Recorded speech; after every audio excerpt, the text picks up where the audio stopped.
And welcome everyone to Channel 19 as girls basketball as Sterling plays against the Haddon Heights Garnets. And this is again JV game. Varsity game starts at 5:30.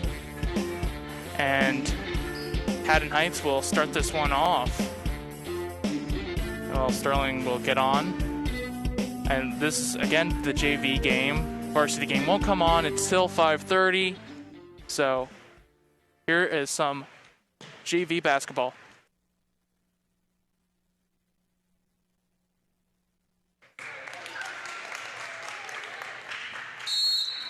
As Heights will now start this one off.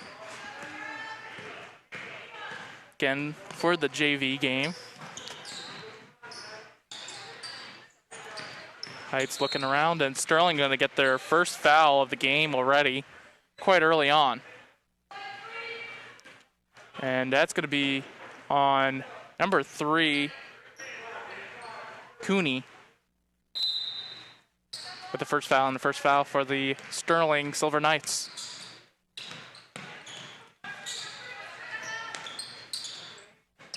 Garnet's going to pass this one around, send this one back out.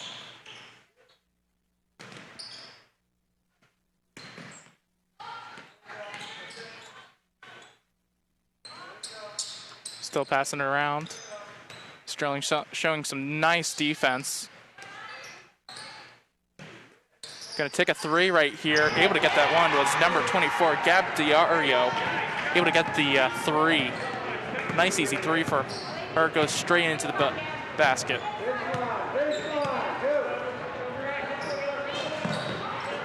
Red now is going to shoot her 3. Doesn't make it.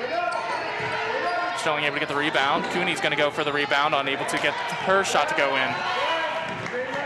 Sterling unsuccessful on their first drive. Heights now. Going to pass this one in. And it's going to get fouled. As number 34, we don't have her on our program. But number 24 on the Sterling team, Ariel Logan, first foul, second foul for the team.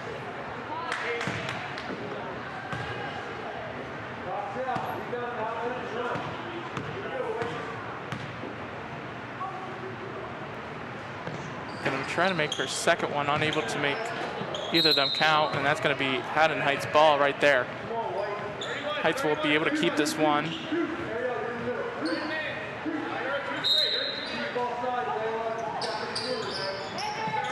Looking. Klein able to get the steal, now going to run to the basket. Has one defender on her, able to get the basket. Nice steal from Maddie Klein to able to get the basket. Nice transition for the Sterling Lady Knights.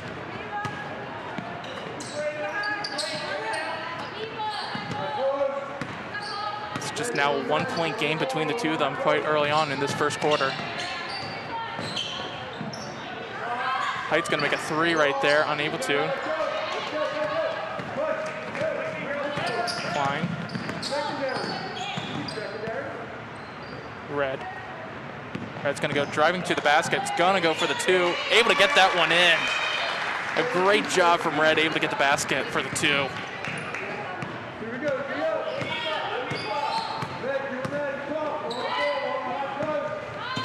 Heights now. Gonna pass this one around. Gonna try to give it back inside, but now gonna go out of the perimeter. It's gonna go for a 3. Unable to get it. Heights now back with it, able to get the rebound, and that's gonna be a foul against Sterling again. Here comes the 3 throw. Red almost gets it, but fingertips off her hands, just gets off her hands, and then back into a Heights player. Heights player able to throws it. Heights player able to get the rebound, and Cooney able to get the steal. Cooney's now going to run to the basket and just barely get it in there. Unable to get it in there. Now Heights will now take it back for a quick transition, but unable to. The Sterling defense able to stop them. Diario is going to try to go for a 3 and unable to, and it's going to be Sterling ball. Good job from Heights there for try to get a wide open three, unable to. Puts it down short, but still plenty of game left in this first quarter, and of course 3 more quarters to come.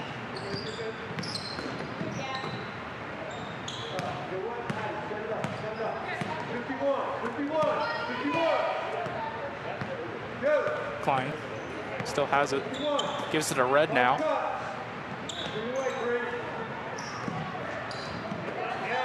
Still passing it to Sterling.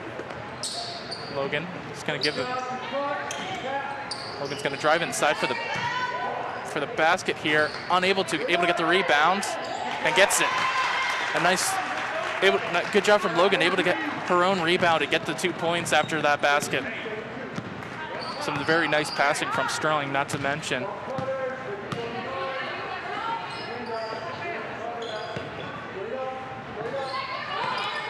Heights going to be for a 3. Klein able to get the rebound this time. Gets it stolen from her from Diario. Diario is going to try to drive for the basket, and her foot's going to be out, and it's going to be Sterling ball.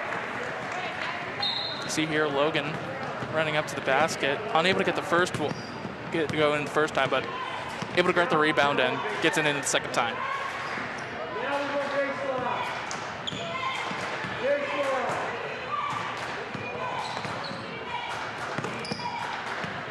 Klein.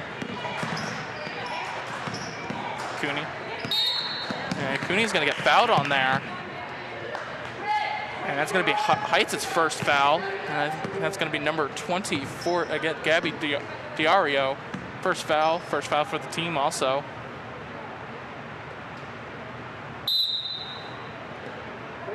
Klein will have the ball back. Cooney tried to give it a red, but unable to. Diario able to get the steal. Diario is going to go running up to the basket, and it's going to get a charging foul again. Wait, I could be wrong. It's not going to be a charging foul. It's not going to be a charging foul. That was my bad. Number 13, Maddie Klein, going to get the foul there. Their 4th foul for the team already, quite early on. Diario is going to try to make her first shot. Gets the Heights bounce for right there, and McVeigh's going to come in for Cooney.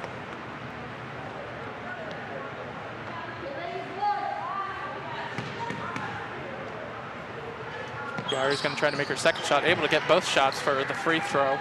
Now just 1 point behind Sterling in this first quarter.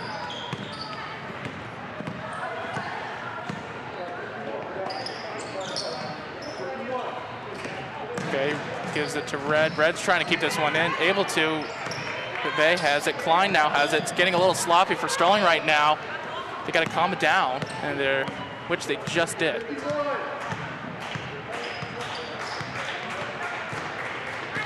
Klein now with it. Just a 1 point deficit quite late on in this first quarter. Red's going to give it. This is going to be a long 2, unable to get there. Diario's now trying to get another steal for a basket and unable to. McVeigh's got Red. Red's going to be wide open here. Red's going to have time to shoot, unable to. Logan able to get the rebound and then the basket. Good job from Logan right there to able to get that rebound and the basket to help out Sterling's lead here. Now just a 3-point lead. Still 1 possession for Heights.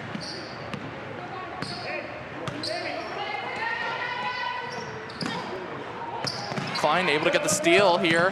He's having a little troubles, gives it McVeigh. McVeigh still has a little trouble, and with that, Sterling not able to get the clear out steal and try to get some points out of it.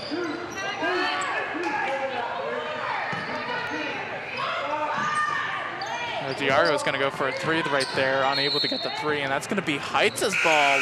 Sterling touched that one last. I think it probably just hit off Logan, and Sterling makes a substitution. And there's going to be a timeout. Don't know who called it, but it's going to be, I believe, a 60-second timeout. And that's a new camera across the gym right there, and a totally different angle. And here comes the last 2-pointer right here. See Red able to get the ball. They're going to try to drive to the basket. hits the backboard way too hard, and you see Logan right there was able to get there. And I am John Hallwood. I am the announcer for this game for right now. I'm playing it solo, of course, as you see right here. But again, this is just the JV game. The varsity game won't be till 5:30, so Strauss and Schulz will be here for that game, and I'll be still here calling that game with them. Heights will still have the ball. Diario wide open three right here, sends it a little bit short, but Heights able to get the rebound. Here comes another three. Diario now passing it around. Heights still. Diario now with another three attempt, unable to get there. And this is going to be a foul against Heights. 1:20 left of this first quarter. Number 13, Samara Akira for her first foul. Second foul for Heights.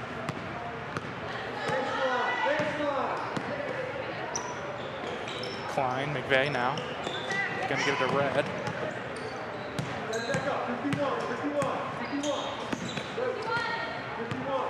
And now remaining left on the clock. Sterling probably are trying maybe to hold this one just for a final shot. Could, maybe not.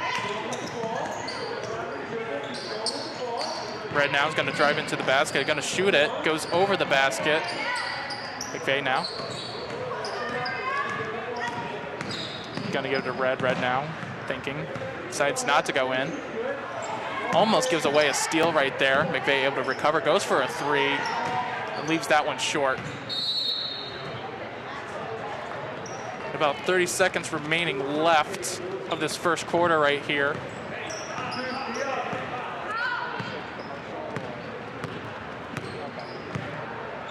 Heights now with it, gonna pass it around.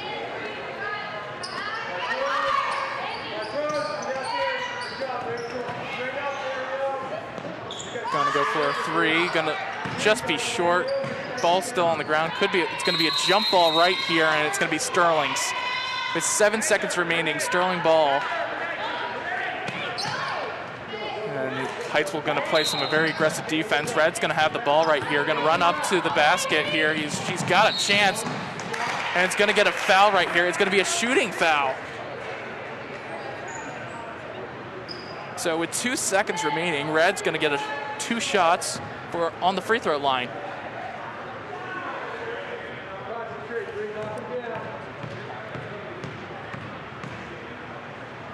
Red going to make her first shot, unable to make it. Heights, third foul for the team. Number 34 still don't have her on the program. Red's going to try to make her second. Get free throws are very important in these close, tight games, of course. And Red's going to goes in and out. Logan gets the rebound, unable to get it go in, and that's going to do it for right here in the first quarter as Sterling leads against the Haddon Heights Garnets 8-5. We'll be right back for second quarter action.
And welcome back for second quarter action right here. You see right here, Sterling 8-5. You can see that iPad sneaky little camera.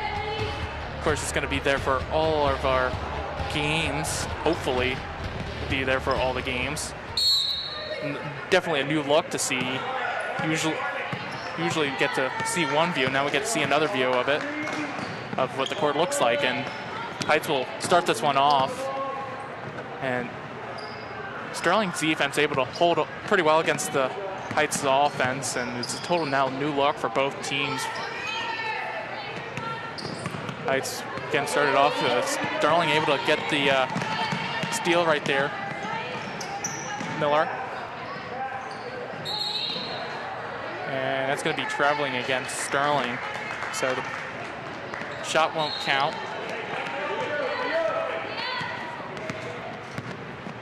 Heights with it. Going to be a wide open three. Just hits off the rim. It's going to hit off a Sterling player. And it's not going to, they're going to say it's going to be Heights' player. I mean, Sterling's ball. I thought that was going to be Heights' ball, though. Quinn. Now Miller. Miller looking to try to go inside, but unable to. Gives it to Quinn. Quinn's going to be able to get inside. No, he passes it off. Unable to get the basket.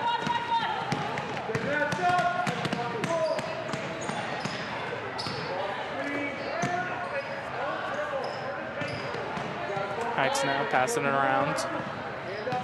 Very close game, 8-5.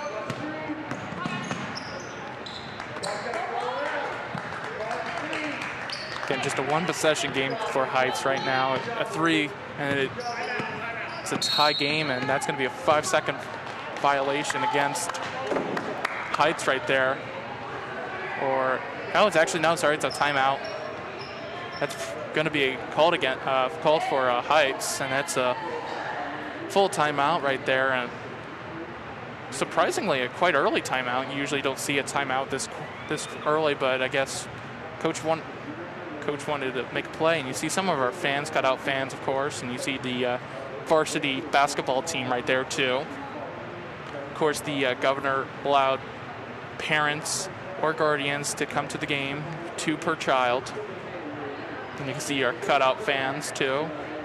Again, I believe that's still going too, so if you can always get that, get a cutout of yourself. You see Tom Brady, and you see our varsity team for girls varsity team. They're also playing Heights today at 5:30. Again, this is the JV game. The varsity game's at 5:30, playing against Haddon Heights Garnets, of course. I'm having a pretty good season. You see my first basketball, and you see right next to a dog. Such cuteness together. Again, Sterling varsity team just 1-5, and playing against Haddon Heights 6-5. Sterling having a rough time still, but still playing really good basketball.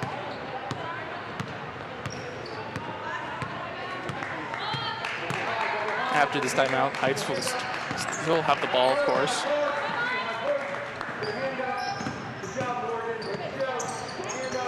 Heights passing it around.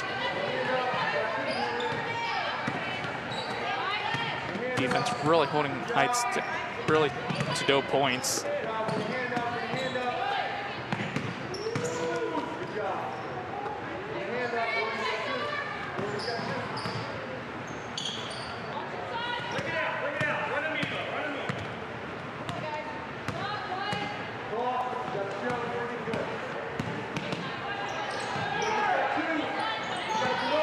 And that's going to be a shooting foul. I could be wrong. It is a shooting foul, and you're going to see right here. Nice pass, and it's going to be on number 23, Jordan Baker, and number 13, Samara Akira, able to get to her first free throw. Again, we're always saying these broadcasts that close games, these free throws count majorly. Unable to make her second one, but able to get the first, and it's going to bring this down to a 2-point lead for Sterling. Sterling able to get a nice floater from number 1, Morgan Sims. Able to make this now a four-point game, and just a Great job able to get that one to go in. And that's going to be another foul against Sterling. Their 6th foul already, and they're one more foul, and I'm going to see right here the floater. Nice shot. And again, this is Sterling's 6th foul, already in some trouble about halfway through the second quarter. Something that we've seen occasionally that Sterling able to get in. Sterling, the Lady Knights get into foul trouble. It was about, I think, 2 games ago where the Lady Knights were in some foul trouble. Came out back to bite them. Knights probably looking for that bonus. Miller able to swat that one down, but Heights able to still get it as number 2, Stella Etter, able to get the rebound and the basket.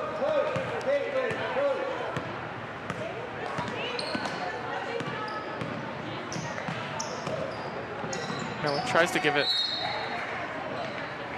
to Odds, but unable to. It's going to be a Sterling ball as it got tipped out from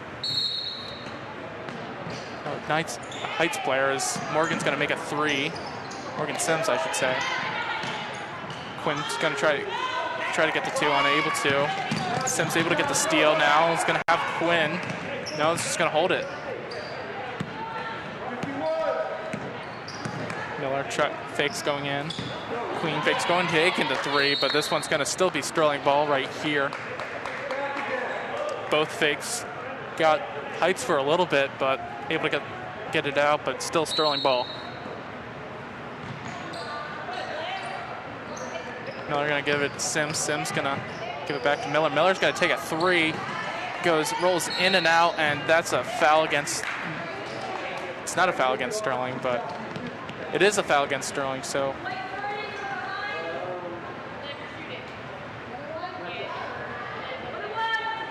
It's a 1v1, so Heights will now get the bonus as Ott gets the team's 7th foul of the game. First foul for her, but... Sterling now in some foul trouble now,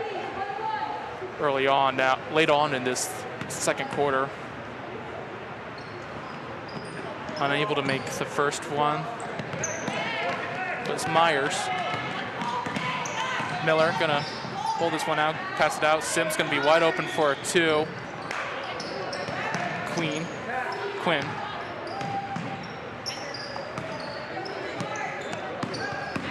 Baker.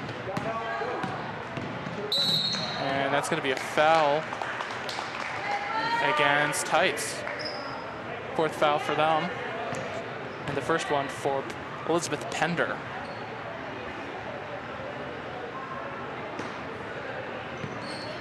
Baker now with it. He's going to try to shoot it. Bouncing up in and able to get this one in. So able to get another 2 points was Baker.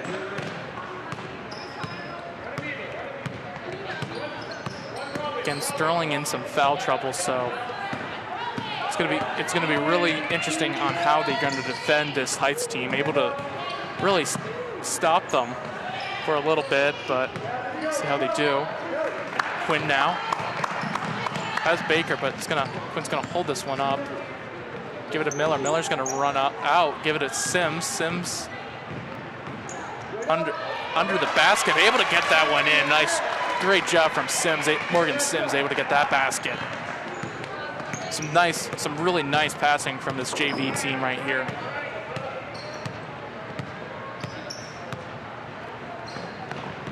About 2 minutes and 30 seconds remaining left in the second quarter right here.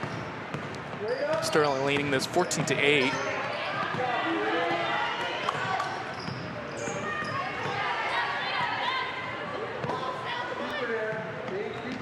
Heights passing it around, a little bit of a trouble right there. Sterling showing some very aggressive defense. Miller just going to try and block, unable to, and goes in and out. Gives it to Baker. Quinn.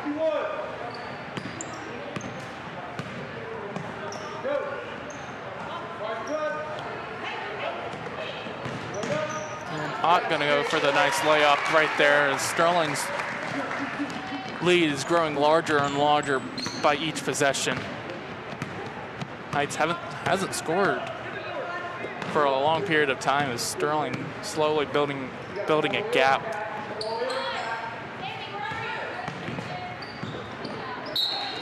And that's going to be, you're going to see the replay right here. Sims going to cut through that, go under the basket, and just a nice basket in general for Morgan Sims. Strong unable, Peter able to get the 2, and first points in a while for Heights.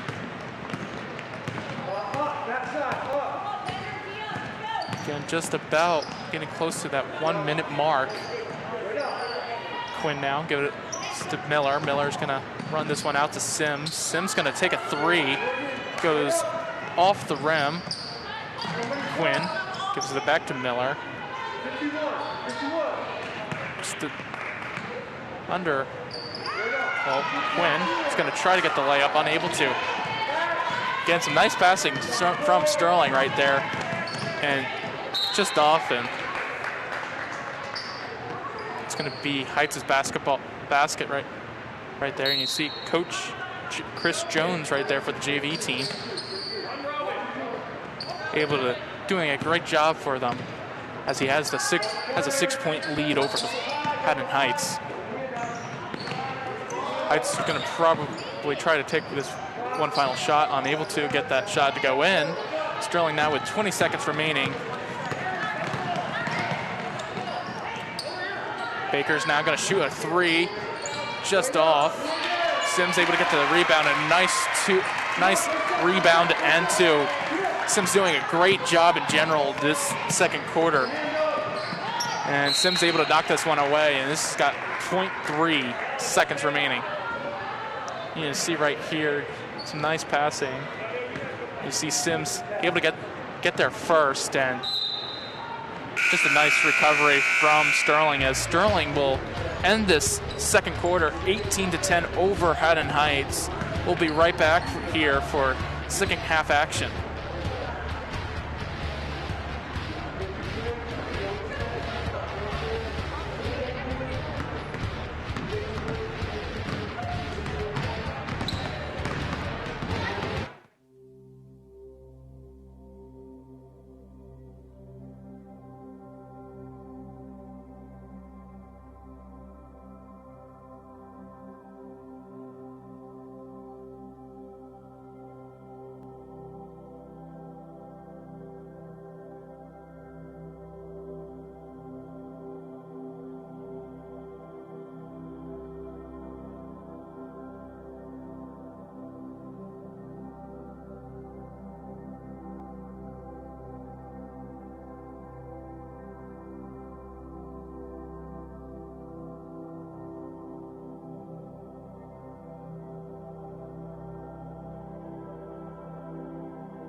Okay, kiddies, let's film a commercial.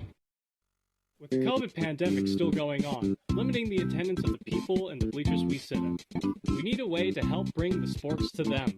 This is where we come in. Tech Crew is as important as ever, and these are the people taking on this important job. We do important stuff for live coverages, home and away, recordings for your family, and college scouting. Important stuff, isn't it? But we need people to help with this important stuff. Who might that person be? Why, to make it simple, you! If you're interested, find Mr. K in room 201 to join the Tech Crew today.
welcome back, everyone. You see, come back to the announcer's booth right here, and just about a minute remaining, and you see some of the action that we saw in this first half.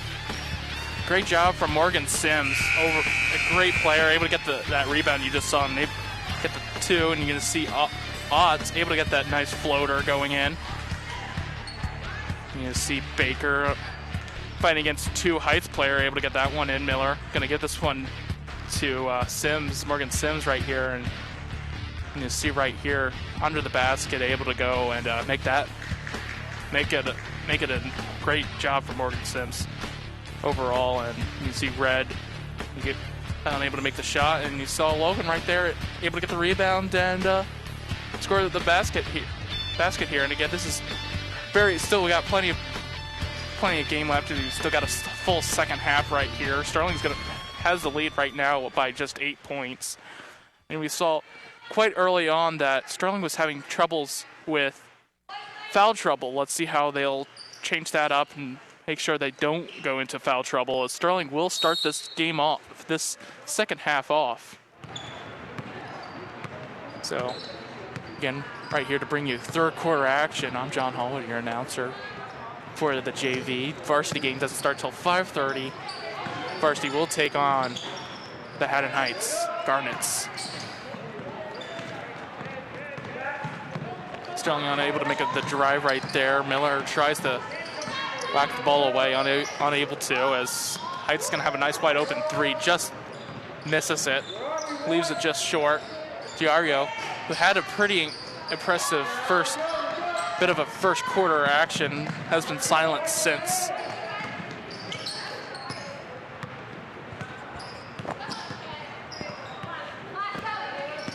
Klein with it now. Red almost slips out of her hands, able to grab it, and that's going to be a shooting foul. Red unable to get the basket, but will get 2 free throws on the way. And you see, great job, just unable to make the connection at first, but able to grab that pass at midair, and it's a very difficult job to do that. Red's going to make her first free throw, unable to make that one in. And again, I'm going to sound like a broken record. We say this in all our broadcasts. In close games, free throws are the most important things to make in. They're, in a way, as Jacob Clark would say, they're the points the easy points, the points that you don't want to give away. But you see right here, Logan just unable to get that ball all the way around, and it's going to be Heights' ball. And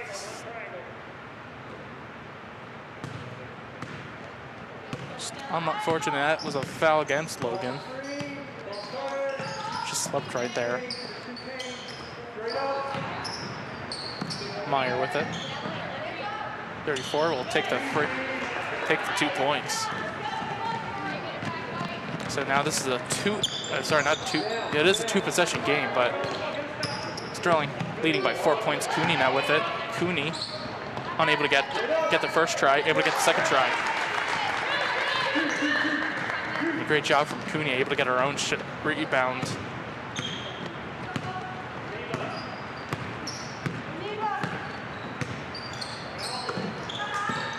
Heights back with it. And Logan able to steal this one away, gives the Klein. Klein now is going to go to this to Cooney. Cooney might have a shot right here, tries to go for a foul. Well, tries to make the shot, of course, but at least maybe get a foul in there, but unable to.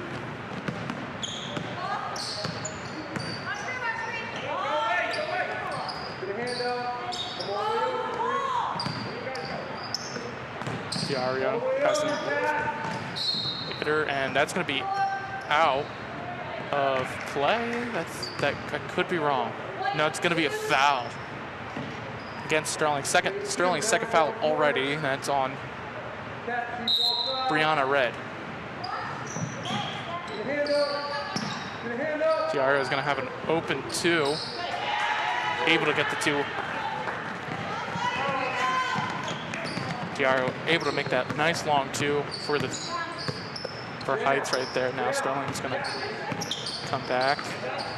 Miller with it, gonna give this one to Red. Red with a nice opportunity, unable to get it in, but we've been seeing a lot of nice passing from Sterling, just unable to connect sometimes. Again, sometimes those connections missed opportunities will bite Sterling a little bit later into this game, maybe, if they can make more opportunities and get them in. You see right here, Diario able to get that too. Nice basket from her.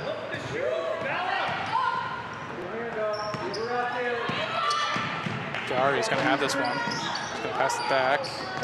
Miller with a nice steal, and Miller's going to try and get this one in. Gets the foul and the basket. And you see right here, Miller just predicts that pass.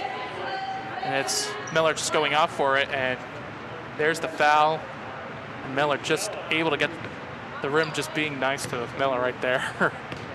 Able to get that too. And here comes her free throw, and just off the rim, and won't count. So Sterling now will just be having 2 points.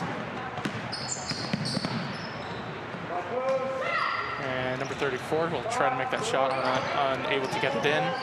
And this is going to be a jump ball, and Heights will have this one. We'll keep this one.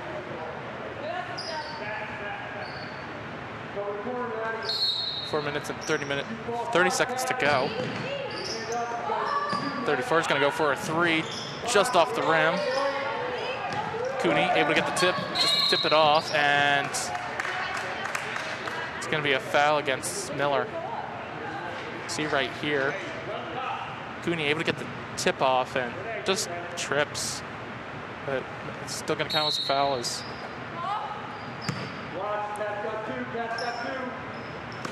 Cooney almost able to get another steal. It's going to be Sterling's ball.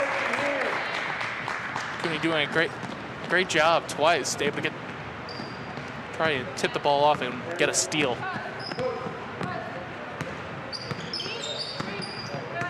Klein now going to shoot a long two. Almost goes in. Able to get the rebound. Gives it to Miller now. Miller going to get past this one to Logan. Logan able to give it back. Keep it in, I should say. Sorry. Klein. Red. And she's going to get fouled and have 2 free throws up herself. That's going to be Heights' 3rd foul early on. That's on Stella Eder. Brianna Red's going to make her 1st free throw. Able to make that one go in.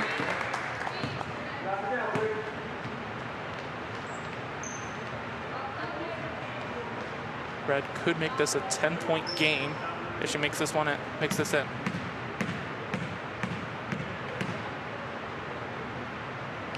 Heights really leaving and able to make that one. Now it is a 10-point game. Heights has a big mountain decline right now. Try to get some points back in. Diario goes over the basket. Red now has it. Red's got a Miller right in front of her, and Miller's going to get the rebound. Able to get the rebound. A great job from Red to give a pass to Miller, and Miller with a nice finish.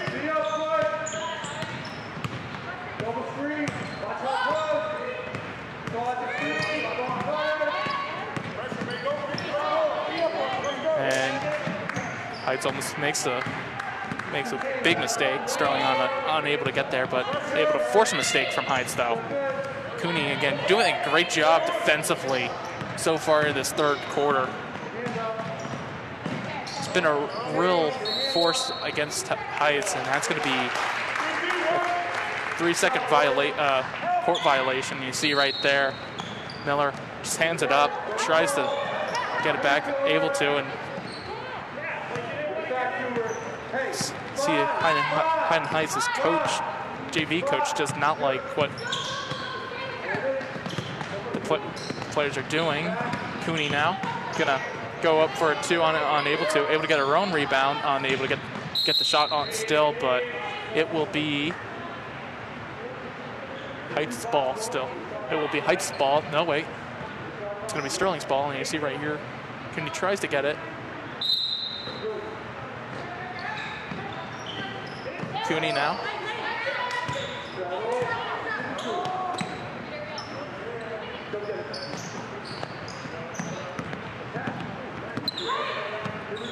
Klein. Gonna pass this one out to Miller. Miller's gonna take a three. That's gonna hit off the rim. Logan now with the rebound. Red going for a jumper. I mean, not, well, two. And that's gonna still be Sterling ball right here.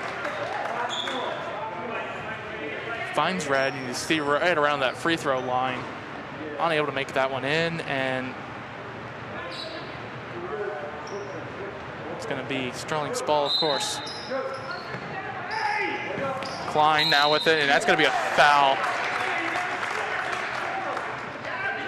That's gonna be another shooting foul for Sterling.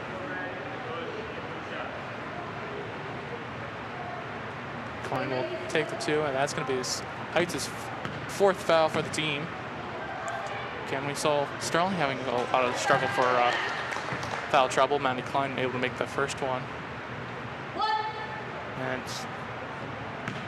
Gab Diario, I believe that was her second or third foul for the team. Klein able to get the rebound. Gonna give this one back to Red. Red's gonna run up the team, unable to get it in, and it's gonna be a foul against Sterling. So it's gonna be Sterling's fourth foul, but I think it's gonna be Logan on that foul right there. You'll see the replay, it is Logan.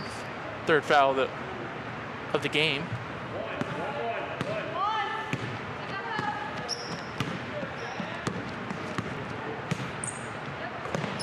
Cooney just unable to get there.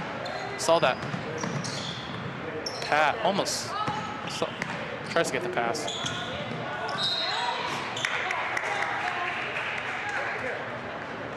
And it's going to be another foul for Sterling.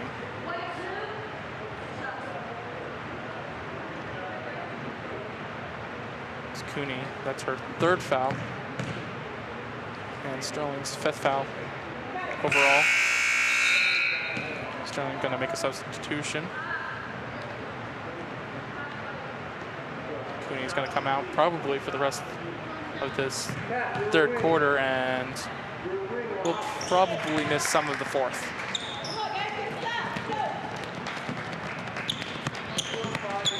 Header able to make her last free throw.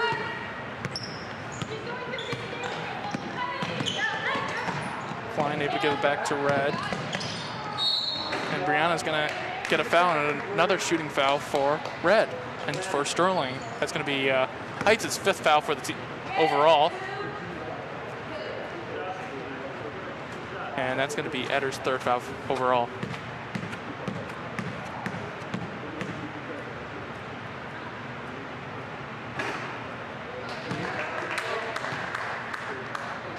Able to make her first free throw.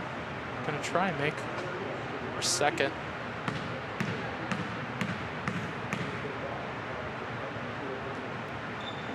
And hits off the rebound.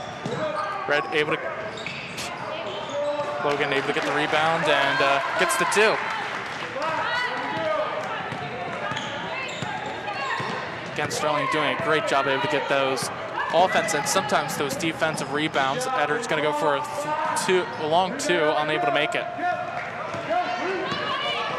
Miller tries to pass it to Solomon. Eder now going to have a chance, able to get it, and Klein's asking for a charging foul.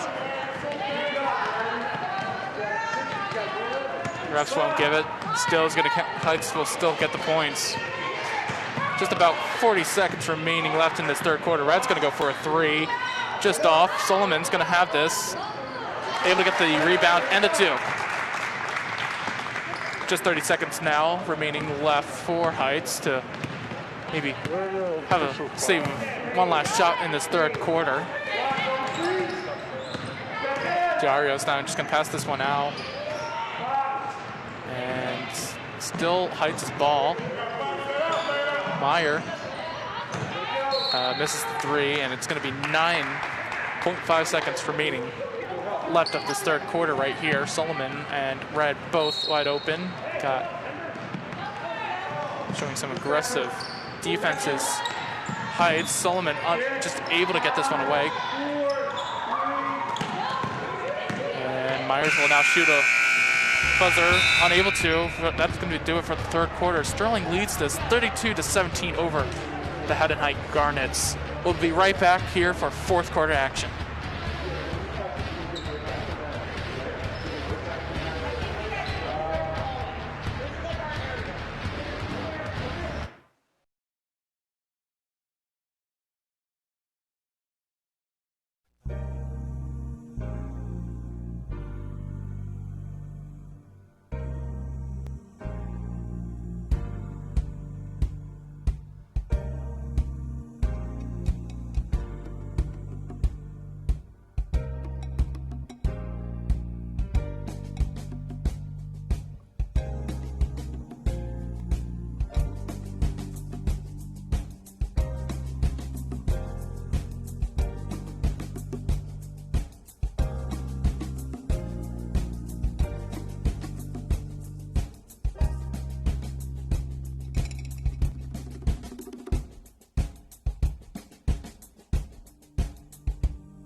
And welcome back, everyone, for fourth quarter action. Sterling leading this 32-17 over the Haddon Heights.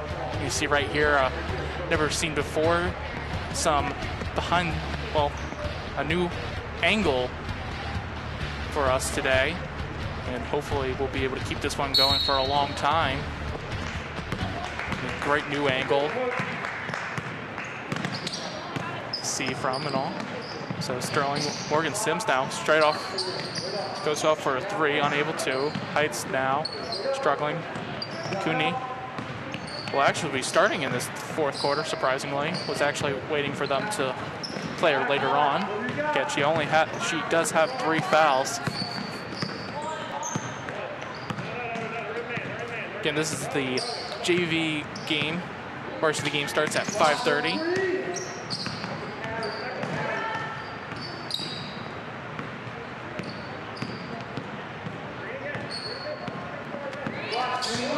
Header. And a little mistake from Heights right there, and it's going to be a strong ball.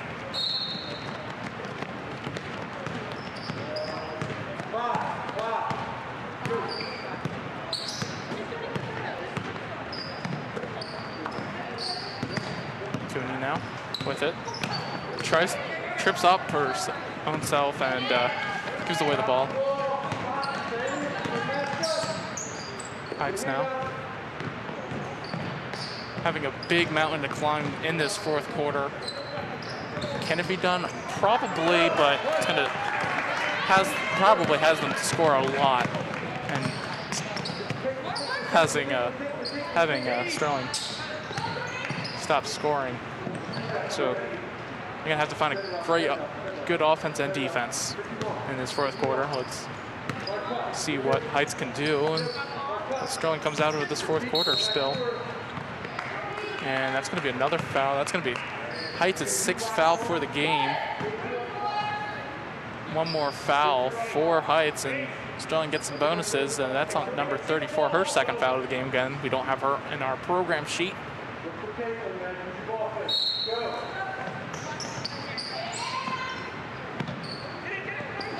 Baker now gives the Cooney. Cooney now with the layup.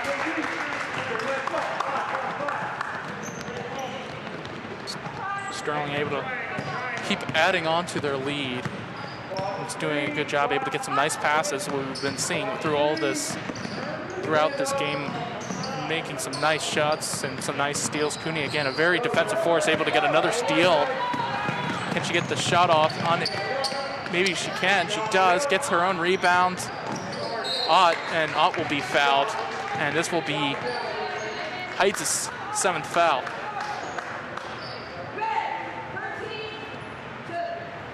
And that's going to be on Samara Akira her second foul against team 7th foul, and unable to make first free throw. Gonna have a second shot.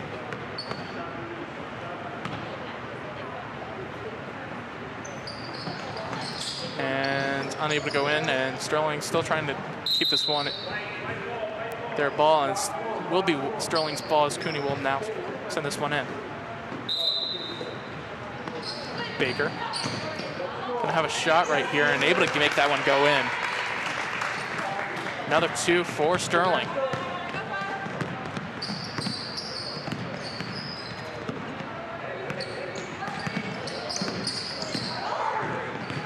And it's gonna be a foul against Sterling. So 1 foul away again for them now to be in some foul trouble themselves.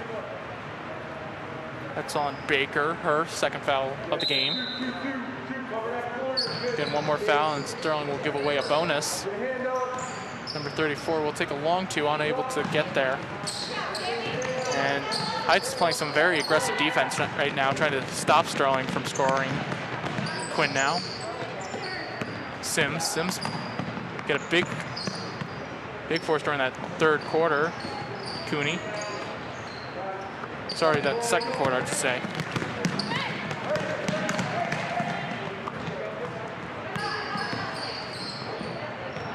Heights now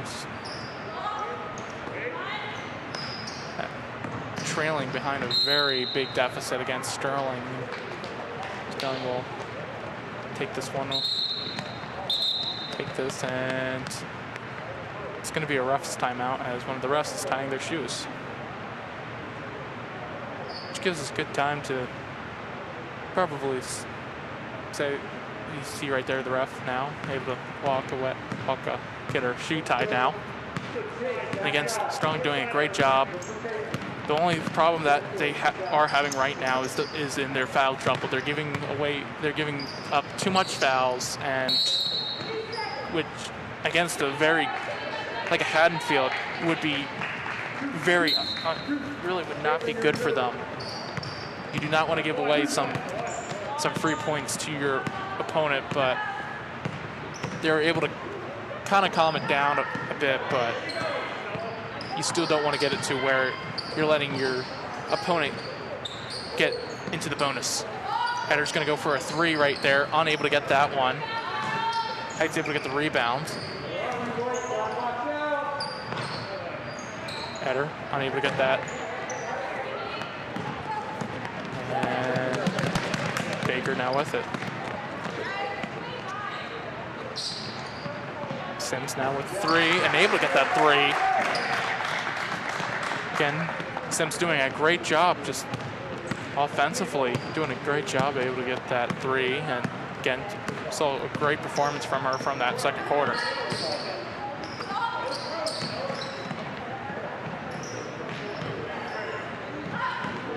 Sims now with it, able to get that steal.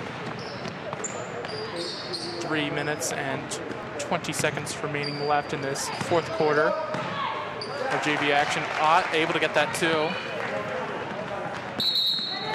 And it's going to be a timeout for Sterling right here. And you can see Sims' 3 and a great job able to get her to get the 3, and that's going to be a 30-second timeout. Again, you see right here, this is going to be Baker coming in and able to get the basket, I should say, sorry. The basket in.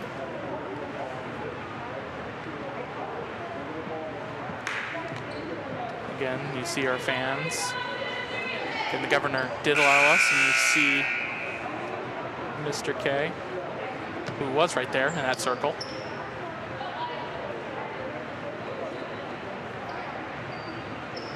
And this is going to be Sterling's ball for a minute. Still a little bit confusion on who's going to throw this one in. Solomon is going to give this one to McVeigh. McVeigh right now going to try to get it, but Solomon now with it. McVeigh to McCann, and that's going to be a foul for traveling. So 3 minutes left in this fourth of JV action here. At 5:30, we're going to have some varsity basketball as the Sterling Lady Knights take on the Haddon Height Garnets. He's going to go for it too. Solomon is going to get the rebound. He's going to try to keep it. Actually, I thought he was going to give it to McVeigh. She does. McVeigh's going to go for it too. Leaves that one short.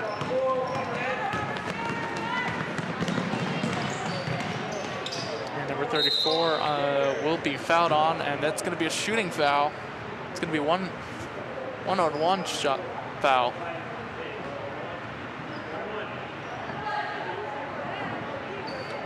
So that's again Sterling's 7th foul, and that's going to be I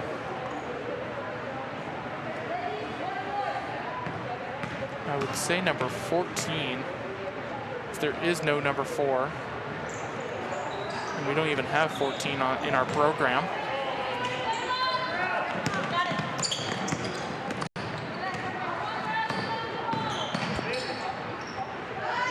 It's going to be a 3, and it's going to be short.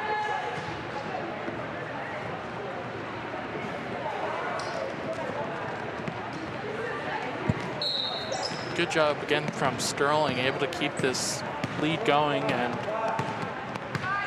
they kind of minimized the fouling in this second half, but still able to get their opponent a bonus.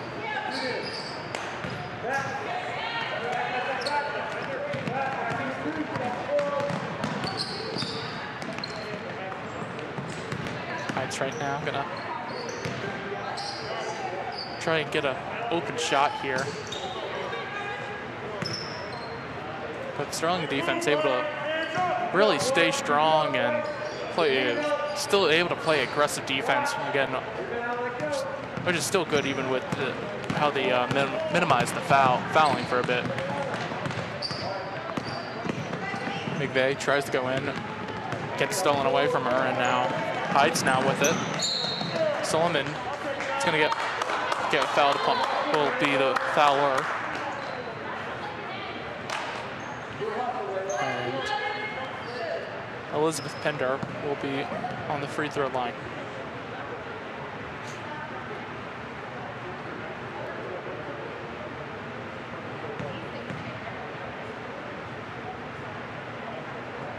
And able to get the first one. See if she's able to get her second one. And it goes up and unable to get her second one, and that's going to go out, and that's going to be Sterling's ball. McVeigh now with it.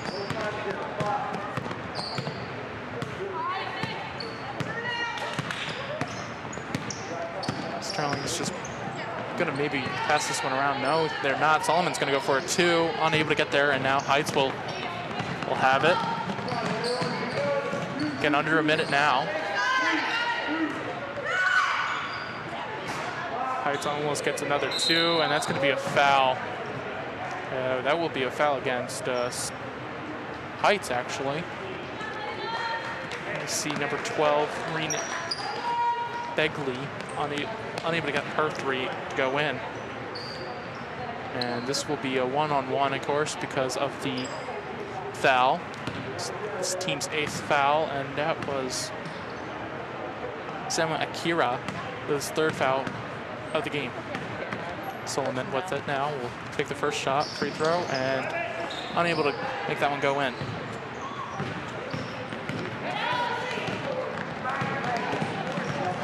Heights now with it. Number 34 is going to go all the way, tries to take the shot, unable to. Elizabeth Pender now with it, unable to get that one in, and that's going to be still Heights' ball. 31 seconds remaining left in this 4th quarter of JV Lady Knights, and Sterling varsity game will be again at 5:30. McVeigh now with it. We don't have number 4 in our program. McVeigh takes a shot, unable to get it. It's now 12 seconds now remaining. It tipped off, and it's going to, one ref is going to say it hits off a Heights player, and it's going to be Sterling ball.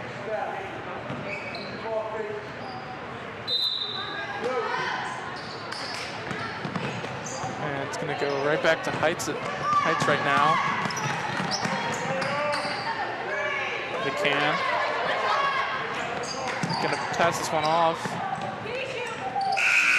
And that's going to be it for the game as Sterling wins over Haddon Heights 41-18. A great job right there from Sterling Lady Knights. We're going to be right back here for some varsity at 5:30. So see you right there.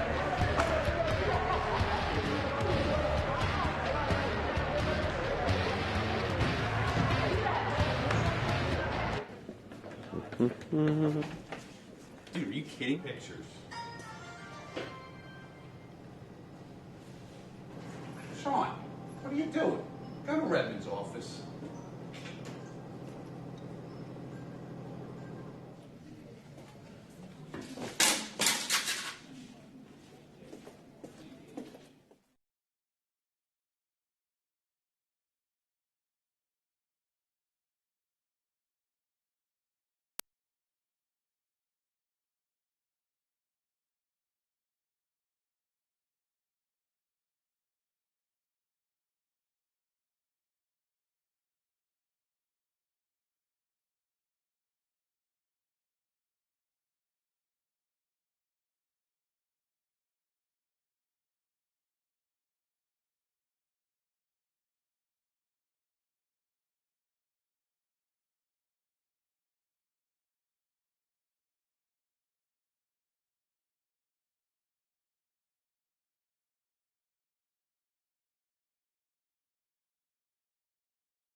Mobile television production facilities for this broadcast are made possible by a grant from Walmart.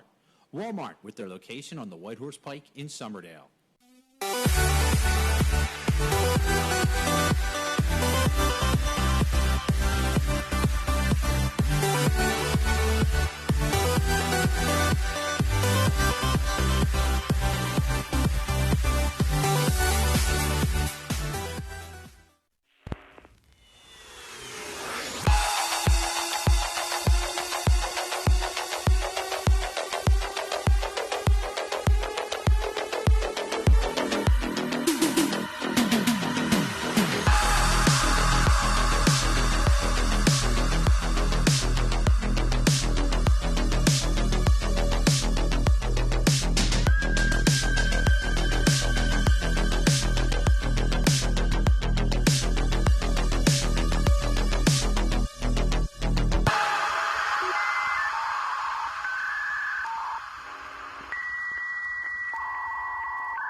To Sterling High School for tonight's Colonial Conference matchup featuring the Sterling Lady Knights going against the Haddon Heights Garnets. Sterling coming in at 1-5, Haddon Heights at 6-5. Hey, look at the Colonial Liberty standings with Haddonfield atop, followed by Haddon Township, Haddon Heights, West Deptford, Sterling, and Collingswood. And you look at the Colonial Liberty standings, Gloucester High at the top, undefeated 9-0, followed by Gateway, Paulsboro, Audubon at 3-3, Woodbury 3-6, and Lindenwold without a win. There you look at the two teams, Sterling again at 1-5, fifth in the Colonial Liberty, averaging 33 points a game, giving up 48 points a game. Tatiana Johnson is the leading scorer at 8 points a game, followed by Bridget Dixon at 6, Mackenzie McDonald at 5, and Tori Wilson at 5. And then Haddon Heights at 6-5, third in Colonial Liberty, scoring 36 points a game, giving up 35 points a game.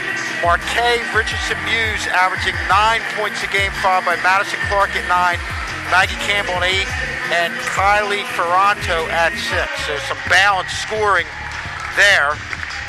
As we look at the last meeting, February 17, 2021, Haddon Heights won 47-39. Tatiana Johnson had 8 points, Dixon had 8, Pelkak had 7, Wilsey was 6, followed by Jazz Johnson, McDonald, and Franklin. And then Richardson Muse on the other side had 14, Campbell with 13, Clark with 6, Toronto, Speakman, and Davis also got on the scoreboard.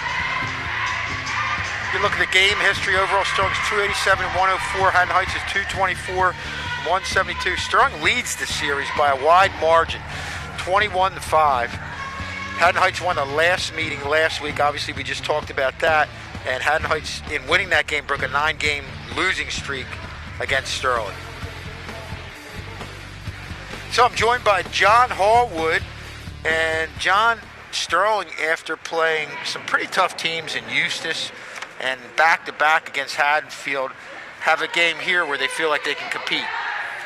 And it's important that they did play those big teams like Haddonfield and other teams, of course, and maybe with the experience now, they'll able to be a good contention with Haddon Heights, and not to mention Haddon Heights is a good team to play against, a good average team, but I'm looking at this roster right now of Haddon Heights. They're still they're a very growing team, which is good to see from Haddon Heights.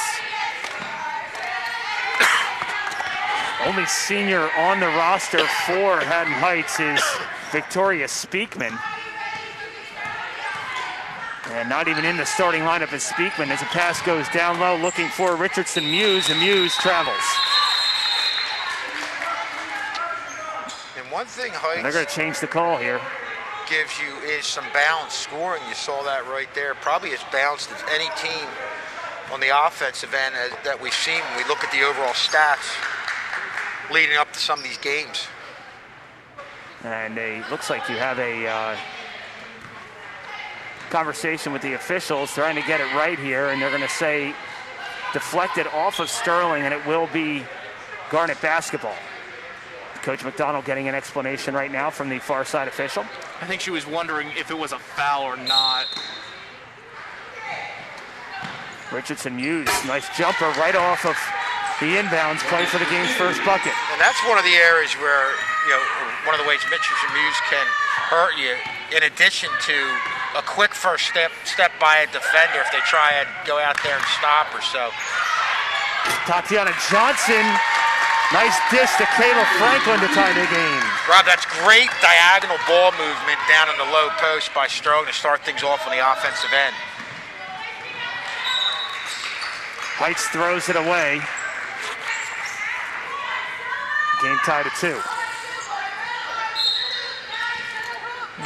See a nice throw in for Heights, and Richardson able to get the nice 2.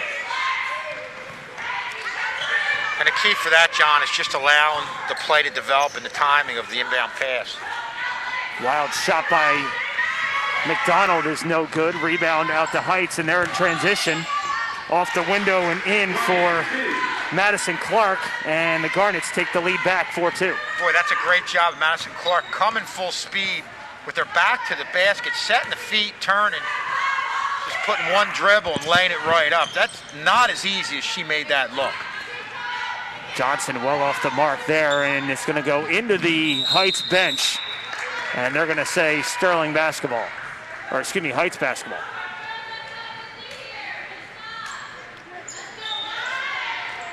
Guys, this just has a feel, after we went through games where Sterling was really overmatched in a lot of ways against Eustis and Haddonfield. Early on, this just has a feel of very much of an even-up matchup. Richardson Muse on the drive, can't get it to drop. Mackenzie McDonald with the rebound, and a long outlet pass just over the outstretched arms of Tori Wilsey. Richardson does not like what she believes there was a no call on that play, and well, just got a little bit out of control towards the end of that drive. A lot of times when that happens, you're not going to get the benefit of the call if you're the one driving to the basket. Richardson Muse thought about the foul line jumper, but good defense by Mackenzie McDonald. And now a good look from Richardson Muse, trying to find Clark, who has it stripped away, and it will stay Heights basketball. Yeah, you look at Mackenzie McDonald fighting off a pick right there, and again, doing a good job out there on the perimeter. Richardson Muse again leaves this one short. Tot Johnson with the rebound for Wilsey. Wilsey up ahead. Tot Johnson gets the rebound, puts it up. Can't get that one to fall, and strong rebound by Heights, and now they're in transition. Richardson Muse, 1-on-2. Some contact, no whistle, and now Heights is going to settle it down. Well, good defense there against Richardson Muse by Mackenzie McDonald. Again, setting the feet. Dixon with the rebound off the Campbell miss. And Dixon's going to try and take this one coast to coast. Wild shot corralled by Franklin, but a foul. Looks like they're going to get Richardson Muse. And they do. Game's first foul. 2 shots on the way for Kayla Franklin. Nice little spin move there by Kayla Franklin, giving herself the opportunity to draw the foul and get to the free throw line. And this is the first. Kayla Franklin, only a junior. One more on the way for 15 and white. And gets the front edge of the rim and the hometown roll. And it's a 1-point game here at Sterling. Glad you joined us here on Channel 19 on YouTube. Richardson Muse leaves that one well short.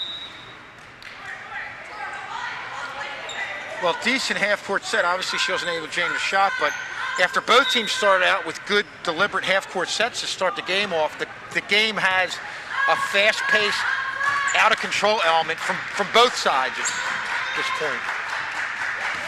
Todd Johnson tries to roll off the screen now, is in some trouble, backs it out to Wilsey. McDonald in the corner makes a nice strong move, and she's fouled. I still can't get used to the officials not touching the ball. It's still bizarre to me, and I can't get over it. The players are starting to get a little bit used to it. I remember in the first game, they were just kind of looking around, and it just seemed awkward to them. McDonald true on her first attempt. The last foul was on Madison Clark, her first, team's second. And a good job by Mackenzie McDonald on that drive, leaning in at the last second just to draw contact and get herself to the free throw line. Unlucky roll for Mackenzie McDonald. Sterling 2 of 4 from the free throw line here in the early going. But she ties the game up at 4. Ferranto, the freshman, playing up top against another freshman in Bridget Dixon. Good look down low for Richardson Muse. And it's going to be Sterling basketball. Stepped on the baseline. Did Heights, and Sterling looking to take their first lead of the game. Yeah, guys, both teams now, it started out with good deliberate half-court sets, sensing the pace was getting a little bit too frantic, have had good half-court sets in the last minute of play. 30-second timeout on the floor. And Richardson Muse already being a key player quite early in this first quarter and able to get the first points of the game from a jumper and already playing a very big impact. Sometimes Sterling able to stop her, I should say. Well, Sterling did a good job definitely scouting her, because you can see they'll have helped defense hedge over her way on some of those drives to the basket. And other than that first real good half-court trip by Haddon Heights, fouled by Richardson Muse hitting the jump shot, Sterling's done a real good job defending her. See some of our cardboard cutouts that'll be in attendance for at least the next couple weeks. As the regular season winds down, no playoffs to speak of in this 2021 season, unfortunately. So they have not agreed to it, the South, just the South playing against each other? Nothing that I've heard of as of yet. Wilsey off the Heights miss, looking to push, and now finds help. Dixon back to Wilsey. Wilsey for 3 off the side of the iron, no good.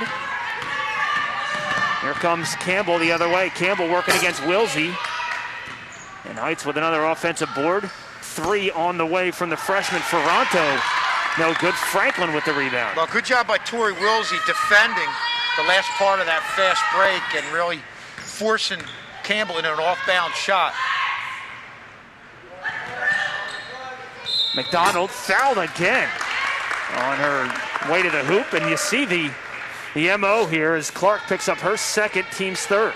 Well, you'll see Mackenzie McDonald right here lean in, draw contact on that drive. He's done that a couple times so far early on in this game. I know it's still quite early on, but Heights already with 3 fouls, so they got to be careful still.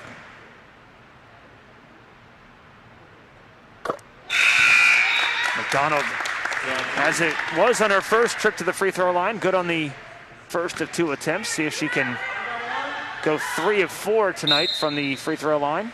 And that gave Sterling the early 5-4 lead. And 2 trips to the free throw line, same result, hits the front end of each and misses the back end. But for a freshman, nice thing to see about Mackenzie McDonald, she's not, kind of embraces the physical nature of the game, something you don't see from a lot of freshmen.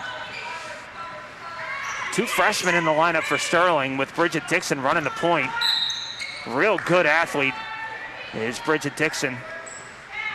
Starter on the girls soccer team in the fall. And Sterling picks up their first team foul. And that goes against Tori Wilsey, the junior. Dixon picks it off. Dixon has Wilsey up ahead, sees her late, but Wilsey converts for her first bucket of the night.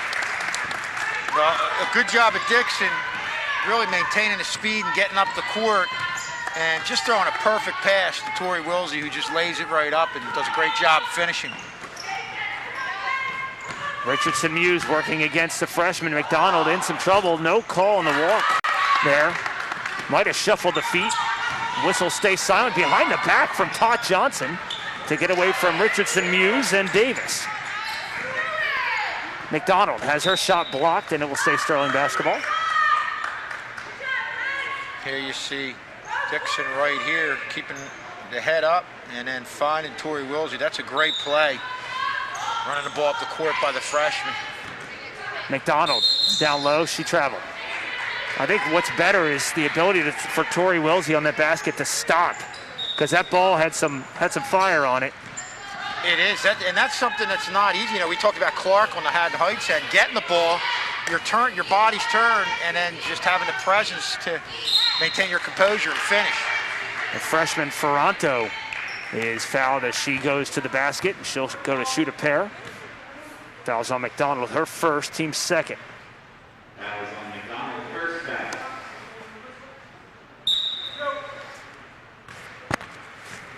5 points a game for Kylie Ferranto. Leaves the first one short. So both teams so far with their struggles from the free throw line. First trip to the line tonight for the Lady Garnets. And again, 1 of 2 seems to be the common theme here tonight at the free throw line. And again, with these two evenly matched teams, free throws are definitely going to be a big source for points. Well, a source for a win right here. Under 2 minutes to play. Wilsey, a long 2, leaves that one well short. Rebound in the hands of Speakman, the lone senior on this Garnet squad. And John, you made a good point about the free throws as we look at the shot right there. But especially in a game like this that has a very physical nature to it early on here. There's going to be a lot of trips to the free throw line and a lot of opportunities. Raina Pelkat going to check into the game at the game's next whistle. Speakman fires a 3. That's deflected. Right place, right time for Campbell as she puts in the block shot and ties the game at 7. And a good job of Campbell following it the whole way. Kind of left Sterling a little flat-footed there, and she just got between the defenders and caught the ball, put it right up. Wilsey too strong for McDonald, and you could see the game plan early on for Sterling is get the ball down low to Mackenzie McDonald. Yep. It's clear and obvious. Absolutely. What Sterling's trying to do here. Well, as soon as you say that, she subbed off. Pelkat now into the game for McDonald. Just about a minute remaining here in the first quarter, all tied up at 7. Richardson Muse travels. 1 too many steps. Sterling doing a good job in that man-to-man defense. Especially against somebody like Richardson Muse, who's got the quick first step, but Sterling's really doing a good job with the help defense. Wilsey giving chase. No foul called, but there to clean it up is Campbell again for back-to-back buckets for the junior, and it gives Heights their first lead at 9-7. And a great job of Campbell, kind of readjusting herself, backing up, using her body against the defender to put herself in real good position to finish. Pelkat, her first touch of the game. In some trouble, has it picked off by the freshman Ferranto. Ferranto, easy lay-in, misses it. There to clean it up again is Campbell, who has 6 points. Good job by Maggie Campbell to follow the play. Well, Campbell's really been opportunistic on the one short shot that got tipped. Just has great court sense and is well aware of what's around her. Wilsey with 1 to shoot. Nobody sees the clock. And I think Sterling would want that possession back. Yeah, just lost track of the time there as you look at Campbell underneath. And a couple good plays by Campbell right now. And really having Heights grab the momentum. So Heights takes the last 3 buckets, and they lead this one 11-7 as we head off to a quick break. Back with second quarter action right after this. Oh my God, what a loser. He's so annoying. Looking at the story, you'll know by the story the first few lines. We're talking about that paragraph again in the story. You know what? I'm done. That's it, Teach. I quit. I'm done.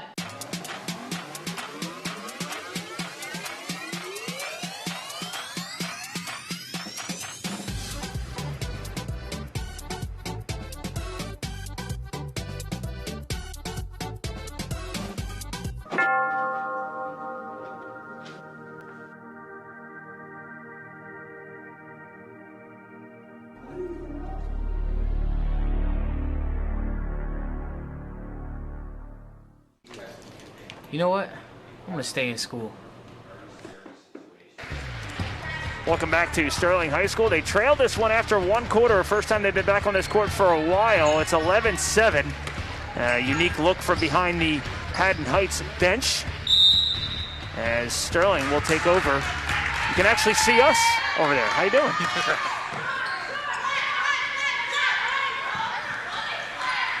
Pelkak, Franklin, Dixon, and he got a whistle, and it will be Heights basketball. And head coach Lauren Kendra. Well, good job by Heights. Almost like a little bit of a trap in an area where you normally wouldn't. You know, you're usually talking about trapping off in the corners and off to the side. It was right in the middle of the court, too. Yeah.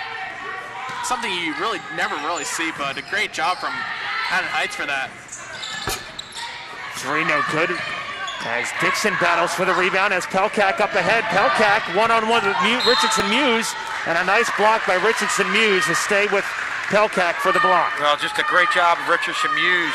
Made up a lot of ground, Making too. up ground is right. Boy, I mean, Pelkak was easily 5 feet, 6 feet in front of her.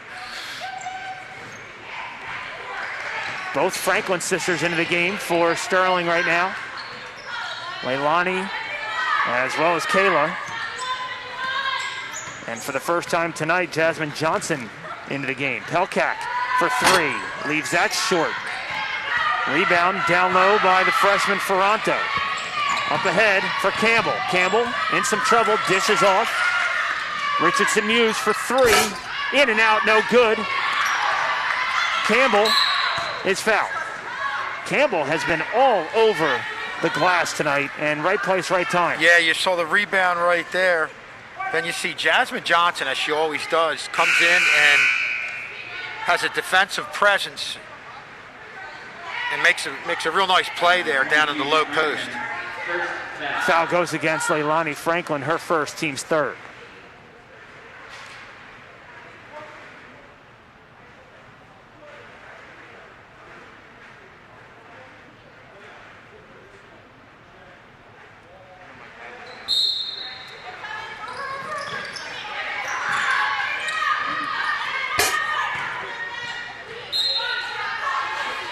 Three is left short. 6:40 remaining as you get a look at from where we are in our broadcast booth. Rob Strauss, John Hallwood, Kevin Schultz.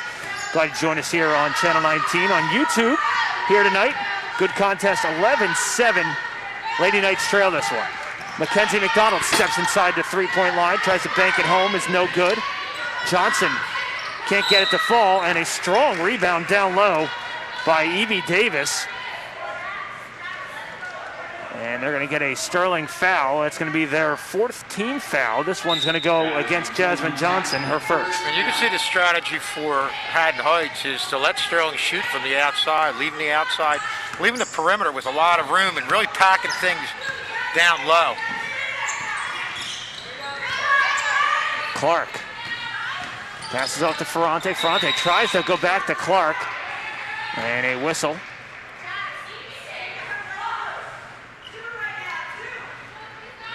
Kick ball, I believe. They're going to call Haddon Heights ball. 6:06 remaining here in the half. Picked off by Pelkak.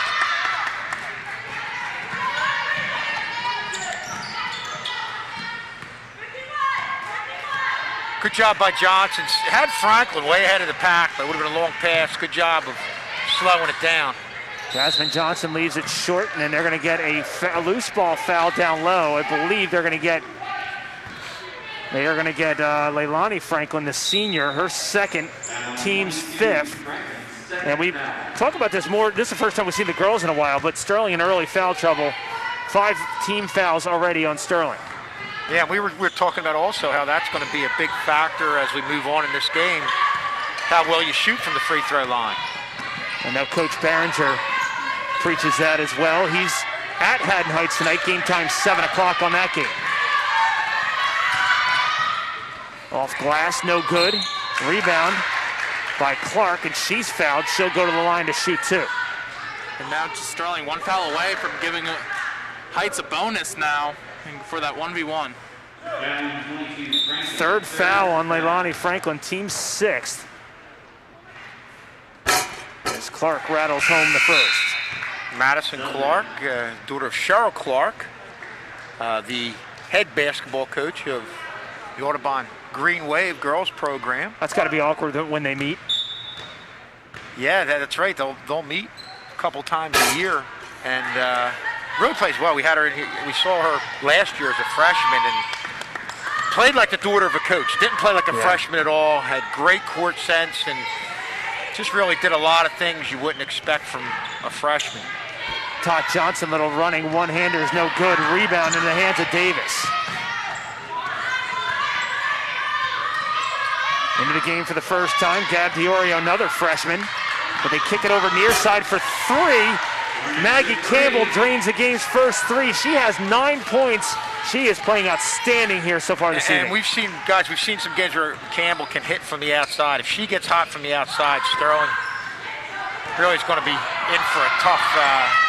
Ferranto up ahead for Campbell. Quarter. Campbell, yes. 11 points for Maggie Campbell, the junior, and a timeout Sterling, as the Garnets have jumped out to a very quick 11-point lead. You look right here. First we see Campbell with the outside shot. 11 for 11. Maggie Campbell, number 11, has 11 points as the Sterling Lady Knights take a timeout. And Ferranto, you could hear the fans, knew that she was way up ahead. Good job by Jasmine Johnson not to foul in that situation as well. Yeah, that's probably the third basket we've seen from Campbell, getting ahead on that fast break and finishing. Take a look at the Colonial Liberty standings. Haddonfield perfect up there on top, 8-0 overall, 7-0 in the division. And kind of a jumbled scenario here in the middle. And then you've got Sterling and Collingswood on the bottom third there. But really in this year, it's really anybody's. I mean, Haddonfield obviously clearing away the best team in the conference this year with just the outstanding play of Keegan Douglas, just unbelievable. They're on another level. And even the surrounding cast for Haddonfield is very good. They're tough down in the low post. They can hit from the outside. And, of course, Douglas scores, distributes the ball, plays defense. Everything you'd expect from a future Division I college basketball player. Pelkak tries to answer out of the timeout with 3. And Douglas heading to Loyola next year, a Division I program there. So we wish her nothing but the best of luck as a Colonial Conference participant. We always like to see anybody that in the Colonial go on to the next level and excel at the next level. We've seen it with several players. One of them winning a national championship as a 2-pointer, long 2 for Gab Diorio. Off the boards. I mean, that's what happens when things are going good. John, what do you think Sterling has to do to get back in this game? Honestly, they gotta stop. They gotta find a way to get McDonald back into this game and find better passing lanes, what they have been doing right now. Missed down low by Clark. Clark gets her own rebound, back up top. Fake shot by Ferranto, but she traveled. Yeah, I agree, John. I mean, they really, other than the first opportunity down the floor, really haven't been able to get into a good rhythm in their half-court set.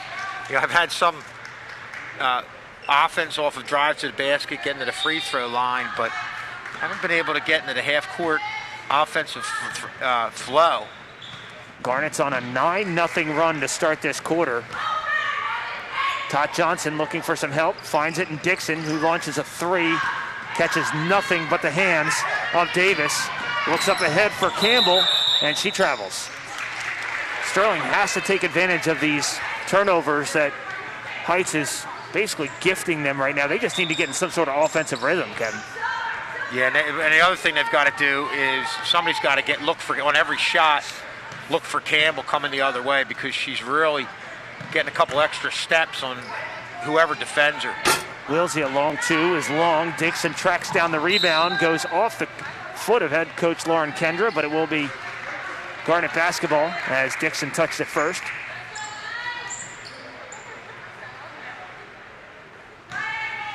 Under 3 to play here from Sterling. First time the Lady Knights have been home in a couple weeks. They will start a pretty decent homestand to finish off this regular season and 2021 campaign.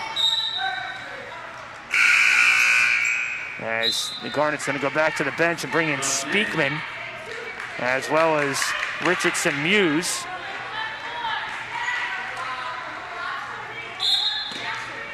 .244 remaining. Yeah, both teams going about 3 or 4 deep. Nice pass from Dixon. Looks up ahead for Wilsey. Can't find it. As Ferrante rips down the rebound. Look ahead for Davis. Davis one-on-one with McDonald. Lays it up and in. And for Sterling to give away such a momentum booster right there is really hard to watch. 11-0 run here for the Lady Garnets. Well, McDonald was there, but that's just a nice job of Davis, really doing a good job finishing. Dixon, nothing there for her. Todd Johnson with the rebound. Tries to go off glass, no good. Rebound in the hands of Campbell. Campbell, 1-on-2, looks ahead for Davis, who can't convert, and Dixon gonna slow things down, under 2 to play. And this is a game that kind of has the taste of having Tatiana Johnson play a bigger offensive role. I know she did it in that Bishop Eustace game, even though they were down, but had some really impressive offensive moves, and I think now you're going to see her do that a little bit more. Blocked by Davis. The freshman blocks the senior, and here comes Ferrante the other way. Nice move to get around Dixon, off the window and in for Kylie Ferranto, coast to coast. Yeah, that's one where Sterling's got to get over there and defend a little bit better. We've seen that happen in some first halves of some games, especially a couple of games one against Eustis and against Haddonfield, only to really patch things up and get better in the second half. Franklin can't convert down low. It stays Sterling basketball with 68 seconds remaining, as Jacinia Johnson going to check into the game for Sterling, and Stella Eider, the junior, first time she's going to check into the game for the Lady Garnets, who right now are on one heck of a run, a 13-0 run. Dixon tries to drive baseline, dish it off as it goes off the fingertips of Richardson Muse. It'll stay Sterling basketball. A couple ticks under 60 seconds remaining. And that's an outstanding job of Kylie Ferrante, going out on the perimeter, defending, but being under control. And a lot of times you don't see the girls head out there and they're out of control, and you can blow right past them. But just great job doing that. Todd Johnson ends the run, count the basket and the foul, and that's exactly what Sterling needed right there. Yeah, and you know what? With Tatiana Johnson, she'll draw pressure her way. She can score, get herself to the free throw line. But probably even as equally important is that if she draws too much pressure her way, she's great at dishing the ball off and getting other people involved. So I think this is a good sign. They're Sterling down by 15, but we've seen it before, but Tatiana Johnson can take things over offensively. Sterling definitely needs that right now. Second foul on Richardson Muse, so that's a big, big foul if you're a Sterling fan. Richardson Muse, their marquee player, one of many on this team. It just goes right through the hands of Eider, and Sterling a chance to get some additional points here to get into half, cut into this 15-point lead. And to me, if they can somehow score here, just get a little bit of offensive momentum going into half, that could really lead to coming out of the halftime and just in a better way. Campbell picks off Jacinia Johnson's pass. Campbell's going to take it all the way, leaves it short. There to clean it up, and the convert is Davis for her second bucket of the quarter. And really the two players that have been making some really nice plays has been Davis and Campbell. Jacinia Johnson, little hook shot, no good. Franklin with the rebound. Todd Johnson fouled with .5 to go. As you look at Campbell getting ahead of the pack, good defense by Tatiana Johnson. And we've also seen this on those fast breaks where they missed. They also have the first girl there to get the rebound and the putback. Todd Johnson converts the first. Getting both of these baskets would really help out Sterling get some momentum back and at least on a high note, a little bit of a high note for Sterling. 2-2 at the line. And that's how the half will end. A 15-4 run by the Lady Garnets. Increase their lead 26-11 as we head into the locker rooms. We'll break down the first half. Most of that snow is gone, which is a positive sign for all you spring sports fans. 26-11. We'll be back with second half action right after this.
Welcome back to Sterling High School. The Lady Garnets use a 15-4 run in that second quarter to propel them out to a pretty substantial lead of 15, ironically enough, here at Sterling High School. Glad you joined us here on Channel 19. Rob Strauss, John Hallwood, Kevin Schultz. We'll look at our leading scorers.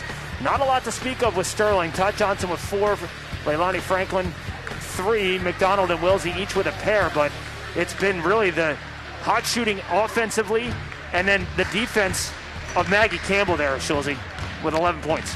Yeah, I mean, she's been tough to stop. I think Sterling, one thing I'm sure Coach McDonald's saying in the break is, you look at her right here, getting the tip shot, just showing great court sense. And there you see her following up the fast break and just doing a good job down low and then getting ahead of the pack on the fast break. We've seen that a couple times.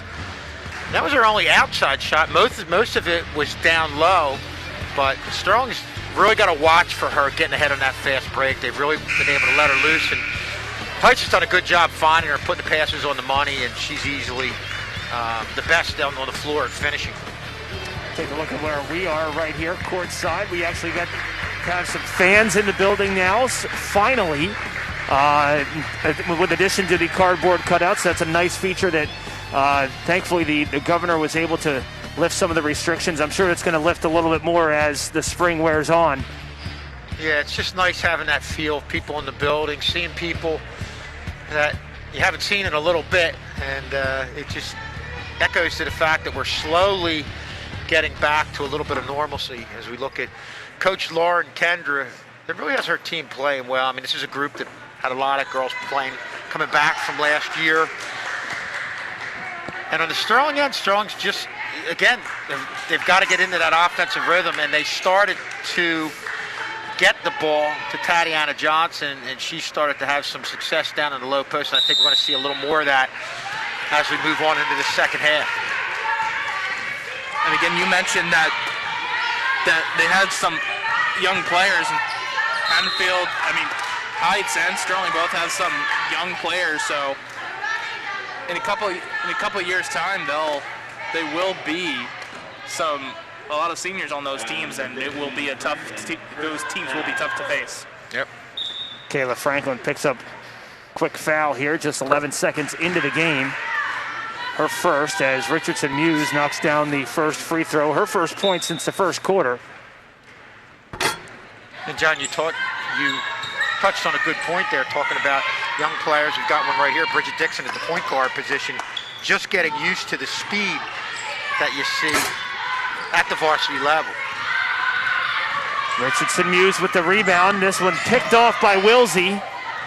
Great closing speed by Tori Wilsey there. Well, that's a case of just having an awareness of knowing that Heights, and with every rebound, is going to look for the fast break. Great job of Tori Wilsey getting back and intercepting that pass.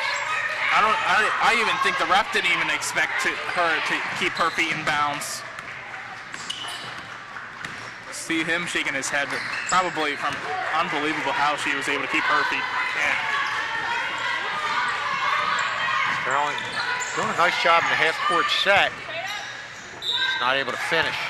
Franklin's going to pick up the foul, and that's going to be her second, and that's the team's second as well. Well, you'll see Clark here initially using her body to, you can't see it from right there, but to give herself room to accept the pass, turn and spin, and using her body with that low post move to ultimately get herself to the free throw line.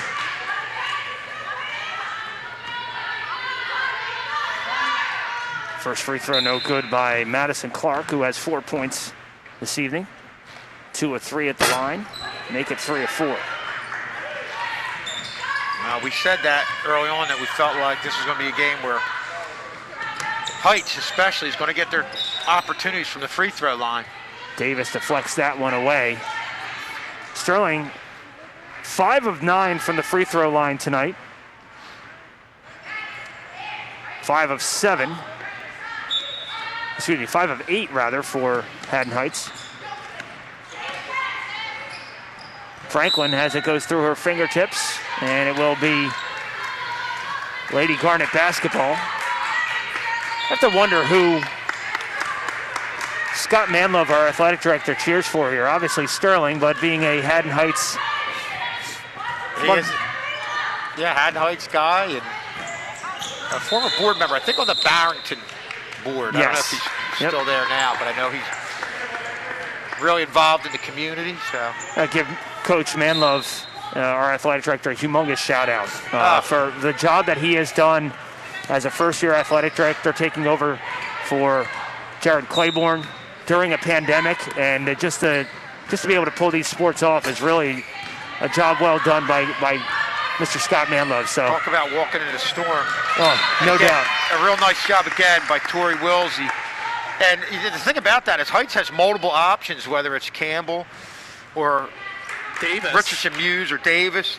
And Wilsey, for the second time, does a good job getting back and knocking that ball away. And what would have been an easy basket for Campbell. Campbell steps on the sideline. It will be a turnover as Lauren Kendra not happy with that. Talking to the near side official. And Rob, if you eliminate the fast break points, you're taking 10 points away from Haddon Heights, and suddenly it's a much closer game. So ball turned right back over. Ferranto kicks it over to Richardson Muse. Richardson Muse double teamed, triple teamed, and they're going to be a jump ball. Good job by Todd Johnson to get her hands in there to force a turnover. And that's what we've been seeing, I think, in this first half is the help defense for Heights. Now we're seeing it from Sterling. That's the one thing, guys, in some of these games where Sterling's gotten a lot better at in the second half is defending and really playing more physical down in the low post. And you're seeing that in the second half of this game. 30-second timeout on the floor gives us an opportunity to see if anybody would like a copy of any event on Channel 19, and there's tons of them. We are going to have a lot of great stuff here on Channel 19, as much as we can bring out to the community. Just $20 per event, $3 for mailing. Hit us up here at Sterling High School. We'll make sure we get that taken care of for you. For obviously, basketball, the premier event right now. Wrestling starting up very shortly, as well as volleyball finally going to get going. And we should see some fans at the volleyball games if things continue to trend in the right direction, which is awesome.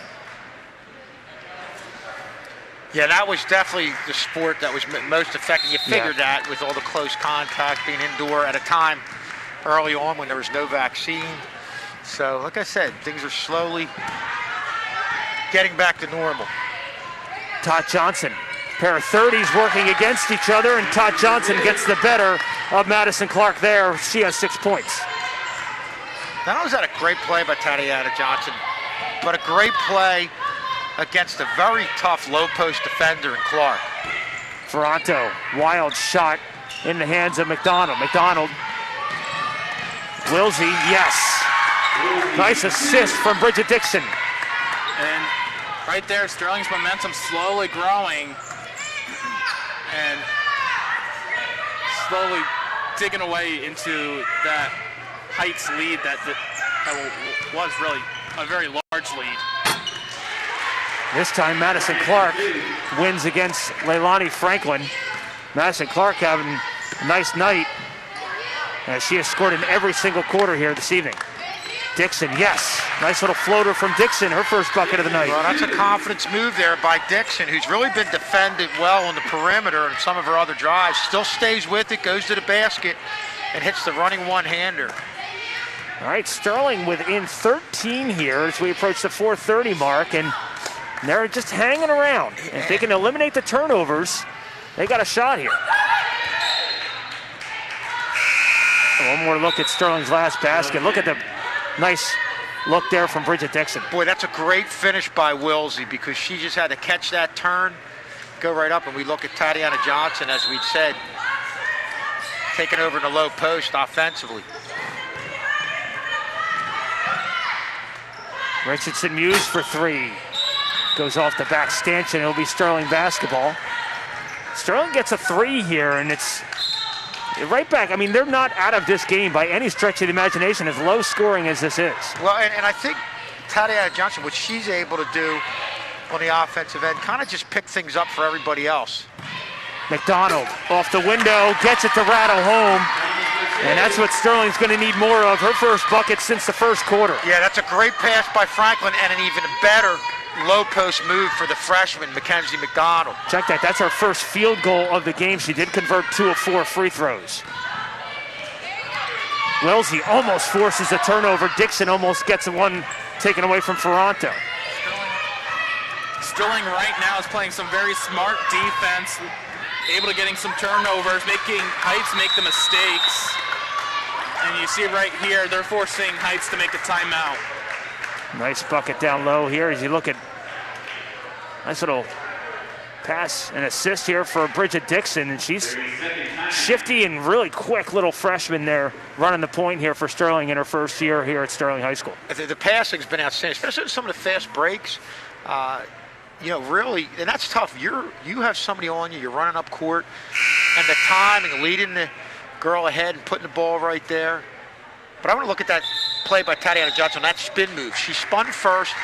Instead of putting it up like a younger player might have done, spun again to put herself in better position. Just a very, very much of a veteran move there by Tatiana Johnson. And didn't move the pivot foot to cause the turnover, too. Right.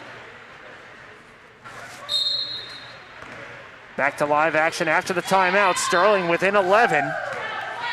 3:30 to play here in the third. Todd Johnson, one-on-one down low, gets it to go. Todd Johnson, this is where she took over the other day against Bishop Eustis in a losing effort, but Todd Johnson took her a quarter to wake up, but she's out. Yeah, she can really get on a roll, and you saw, probably got away with a little bit of a push-off early on there, but they're letting them play. And you just saw that it's the exact same play that Sterling just did. You just saw a couple plays ago. Richardson Muse, nice look down low to find Madison Clark, who was wide open. Back out to a double-digit lead. Sterling on a little run of their own. Todd Johnson feeling it from down low, in some trouble. Wheels it out to Dixon. McDonald for 3, leaves that short. Dixon running floater, no good. McDonald in there for the rebound. She's fouled. She'll go to the line. No fear out of Mackenzie McDonald whatsoever. Yeah, doing a real good job. Really charging best, getting past everybody. This is where Sterling struggled in that first half with not getting the rebounds, but good job Mackenzie McDonald getting it and just putting it right back up in traffic. Campbell picks up her first foul, first team foul for Heights as McDonald. And like we said this in the first half, these free throws are going to be important, and they really are in this game right now. Again, Sterling only down by 11, so every free throw counts for Sterling right now. And early on in that sequence of shots, you saw Tatiana Johnson have the defenders collapse down on her with her success down in the low post. And again, she's got the ability to draw defenders and also find the open look to girls that are going to be open in that situation. Davis looking down low for Richardson Muse, and it's blocked away, and I think that's going to be a foul on McDonald. If it is, that is her second, team's third. Either way, it's going to be a team's third foul. And they do get Mackenzie McDonald, the freshman. And one thing we've seen in this game, whether it's Bridget Dixon or Davis right there, on both sides is real good passing. You saw Richardson Muse being fronted. She had somebody behind her, so there was a real tight window, and that pass was put right where it needed to be. 3 of 4 from the free throw line is Richardson Muse, and it's back out to a 13-point lead, under 2 to play here in the third.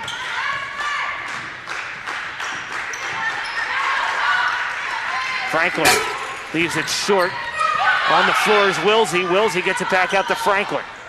Dixon, one-on-one with the freshman. Nice pass down low, and Franklin is fouled. She'll go to the line. This one's going to be on Muse. She does not like the call right there. That's her third foul.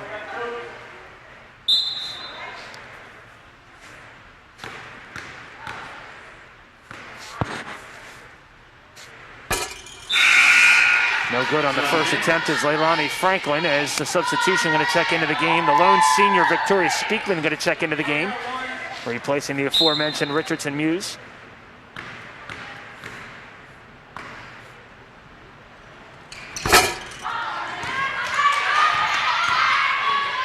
Empty trip to the line. Sterling comes up with the offensive board. Franklin again tries to redeem herself. No such luck. And here comes Davis. Davis misses. Somehow got away with that one. She got away with it. She's right.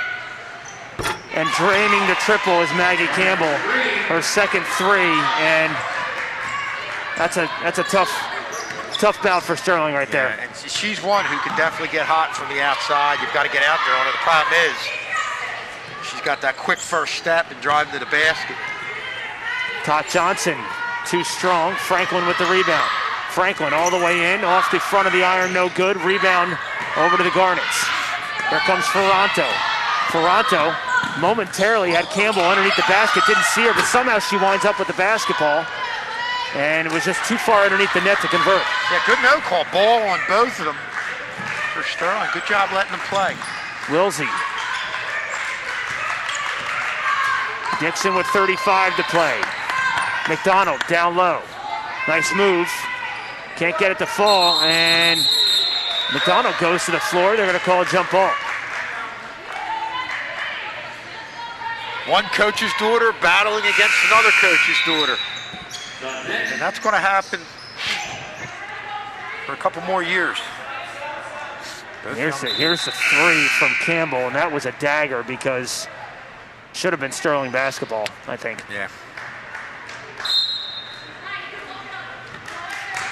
Looked like the ball got a little too high over the... Oh, absolutely. And I think everybody, almost everybody, picked it up. But. See a lot of the fans there even saw it too.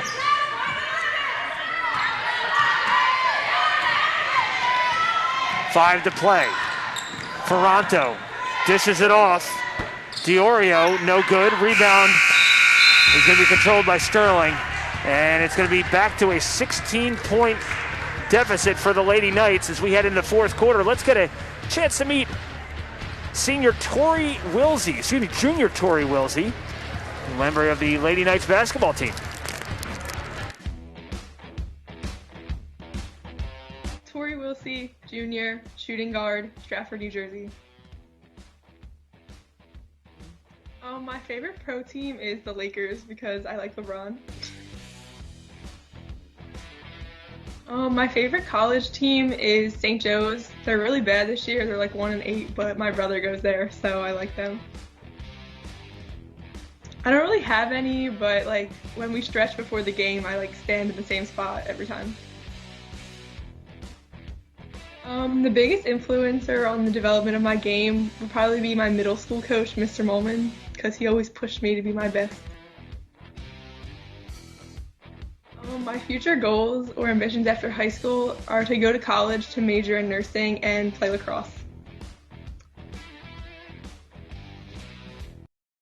The sports broadcasting class from semester one for putting these meet the player pieces together in a tough year where everything had to be done remotely. They did a fantastic job. Sports broadcasting, second year in its existence here at Sterling High School, something kind of unique that Sterling offers here as a part of all that we do here on Channel 19 to kind of help out Mr. K and the rest of the crew. Well, brought about a nice little feature, learning a little bit more about each one of these girls. We do it on the guys' end too.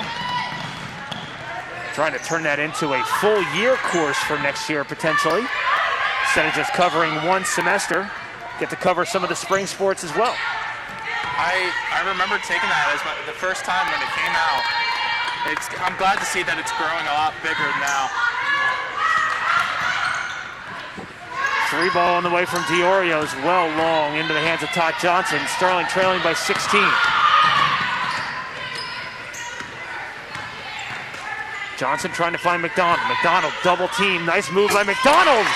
Strong move and a quick one at that. McDonald for the quarter's first bucket.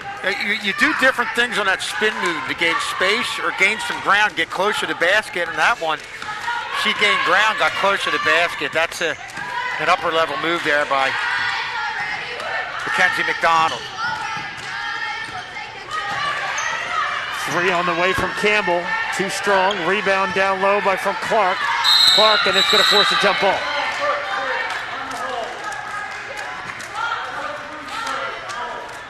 Here you look at Mackenzie McDonald getting the pass and using that spin move just to get in a little bit closer to that basket.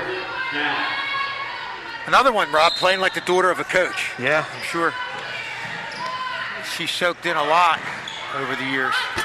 Long three, no good. Rebound to Sterling. 14-point deficit here for Sterling. They have yet to go on any sort of an extended run, as Todd Johnson unlucky there as her sister tries to track down the rebound and cannot. Yeah, Rob, they fought back in that early on in the third quarter, but Heights really responded there. We had, I think, a three from Campbell, and that was a killer because, like you said, on the one you thought it was going to be a call going the other way, an unforced turnover. She hits the three, and Heights just kind of pulled back to their big lead from there.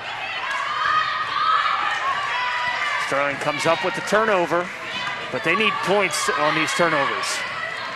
McDonald fouled. She'll go to the line. The foul's going to go on Clark, and it's going to be her third. And you see right here, she's not afraid of contact. She takes the full body contact, and unfortunately not to get it in, but you still have those free throws. Always takes on contact. Again, I'll say it again, another great pass by Dixon, getting the ball to McDonald, who really shows a lot of skill and aggressiveness down in the low post for a freshman.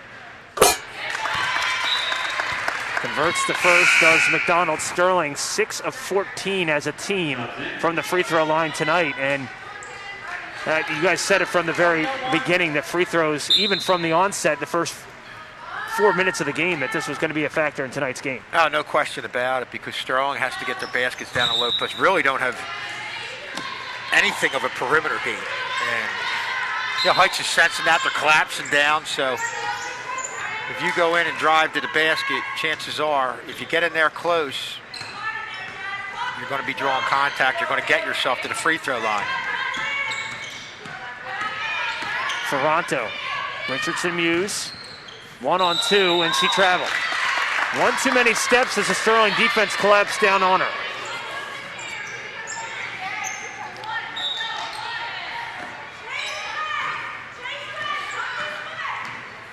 Sterling needed points, and I think more importantly, points off of turnovers, Kevin. Sure. McDonald, that's offensive, and that was about as obvious as it gets, and I think Mom's saying, hey, relax there. Yeah. Her third, team's fifth. Blocked right there. But the one thing, again, we've seen in some of these games where they were lackluster offensively in the first half, have really showed a little more offense in each of the second half of these games. Playing with a little more confidence in the second half of these games on the offensive end. Sterling only scored 11 points in that first half. They already have 13 here, and we still have over 5.25 minutes remaining here in the fourth. Yeah, just more aggressive and going to the basket. And we talked about the impact of Tatiana Johnson taking the ball, using the spin moves. We saw the young freshman, Mackenzie McDonald, doing the same thing down on the low post. And even if you're not converting, you're still getting yourself, again, to the free throw line. And we said how much of a factor that was going to be, and it sure is. 7 of 11 from the free throw line is Haddon Heights. Make it 8 of 12. Johnson down to McDonald again. McDonald traveled. Good defense there as well by Madison Clark. Just stood her ground and forced a turnover. And it all starts with position and anticipation.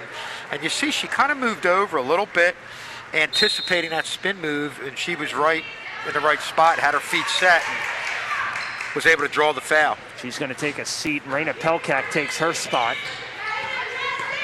Under 5 to play. Sterling still trailing by double digits. Good look down low. Swatted away by Sterling, somehow still retaining possession as Heights. Richardson Muse comes up with it, and because Sterling couldn't grab the rebound, that cost him 2 points. Yeah, and Heights has just been relentless in crashing those offensive boards and getting the putbacks. And you see that right there from Richardson Muse. 2-on-1. Davis all the way, too strong. Campbell follows it up, and she's fouled. She'll go to the line.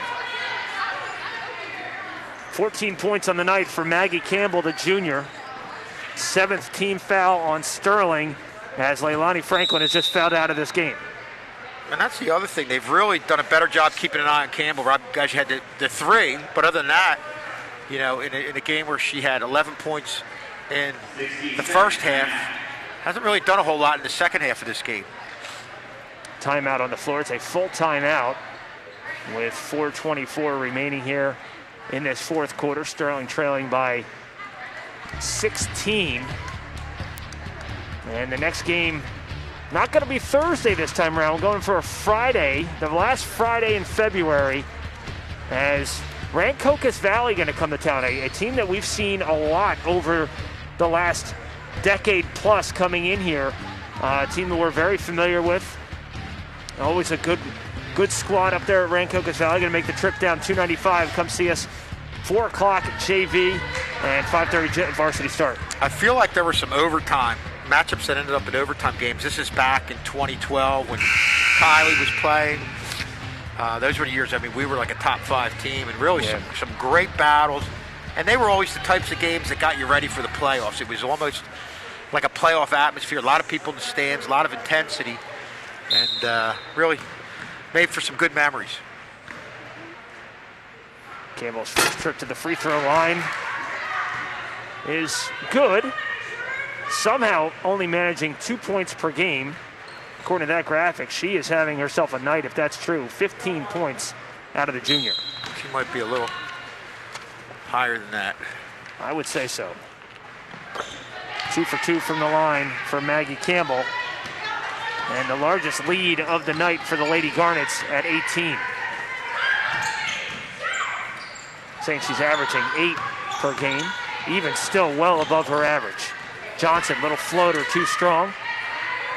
Clark with the rebound. Strong rebound down low by Madison Clark. Well, she's been tough on both ends on the boards.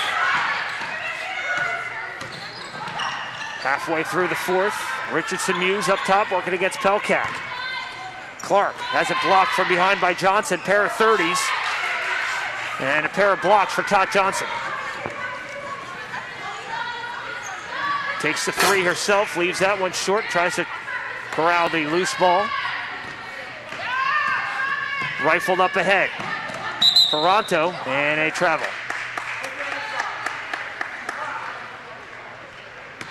Campbell doesn't like the call.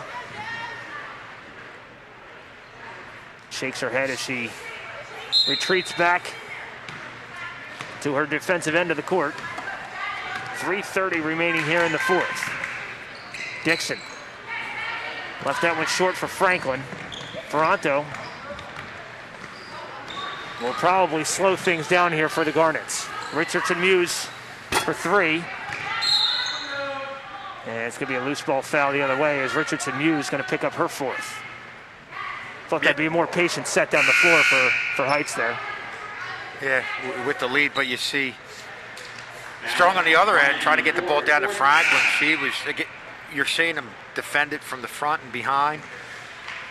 That's the thing, if you don't have outside shooting, they're just collapsing down, and it just seems like every basket down in the low post is so hard fought for by Sterling. But outside shooting would definitely give them more space. Todd Johnson, no good. Pelkak tried, but could not hang on to the rebound. And Diorio now corrals the loose ball. Another freshman on this Lady Garnet squad. That one left short by Speakman. On the floor went Pelkak, and it will be Sterling basketball. 2:42 remaining. 2s and 4s all over the board right now.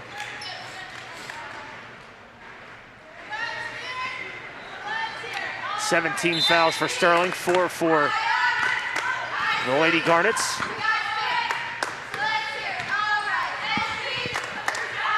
Sterling right now kind of in a little bit of an offensive drought. We saw them come to life there in that third quarter, but really haven't been able to finish here in majority this fourth quarter.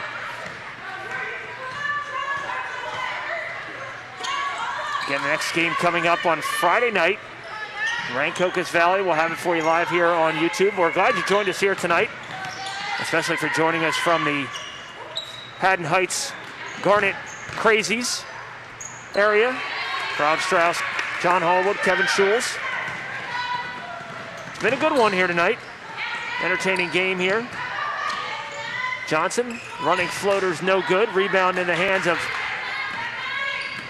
easily the player of the game, Maggie Campbell, right now.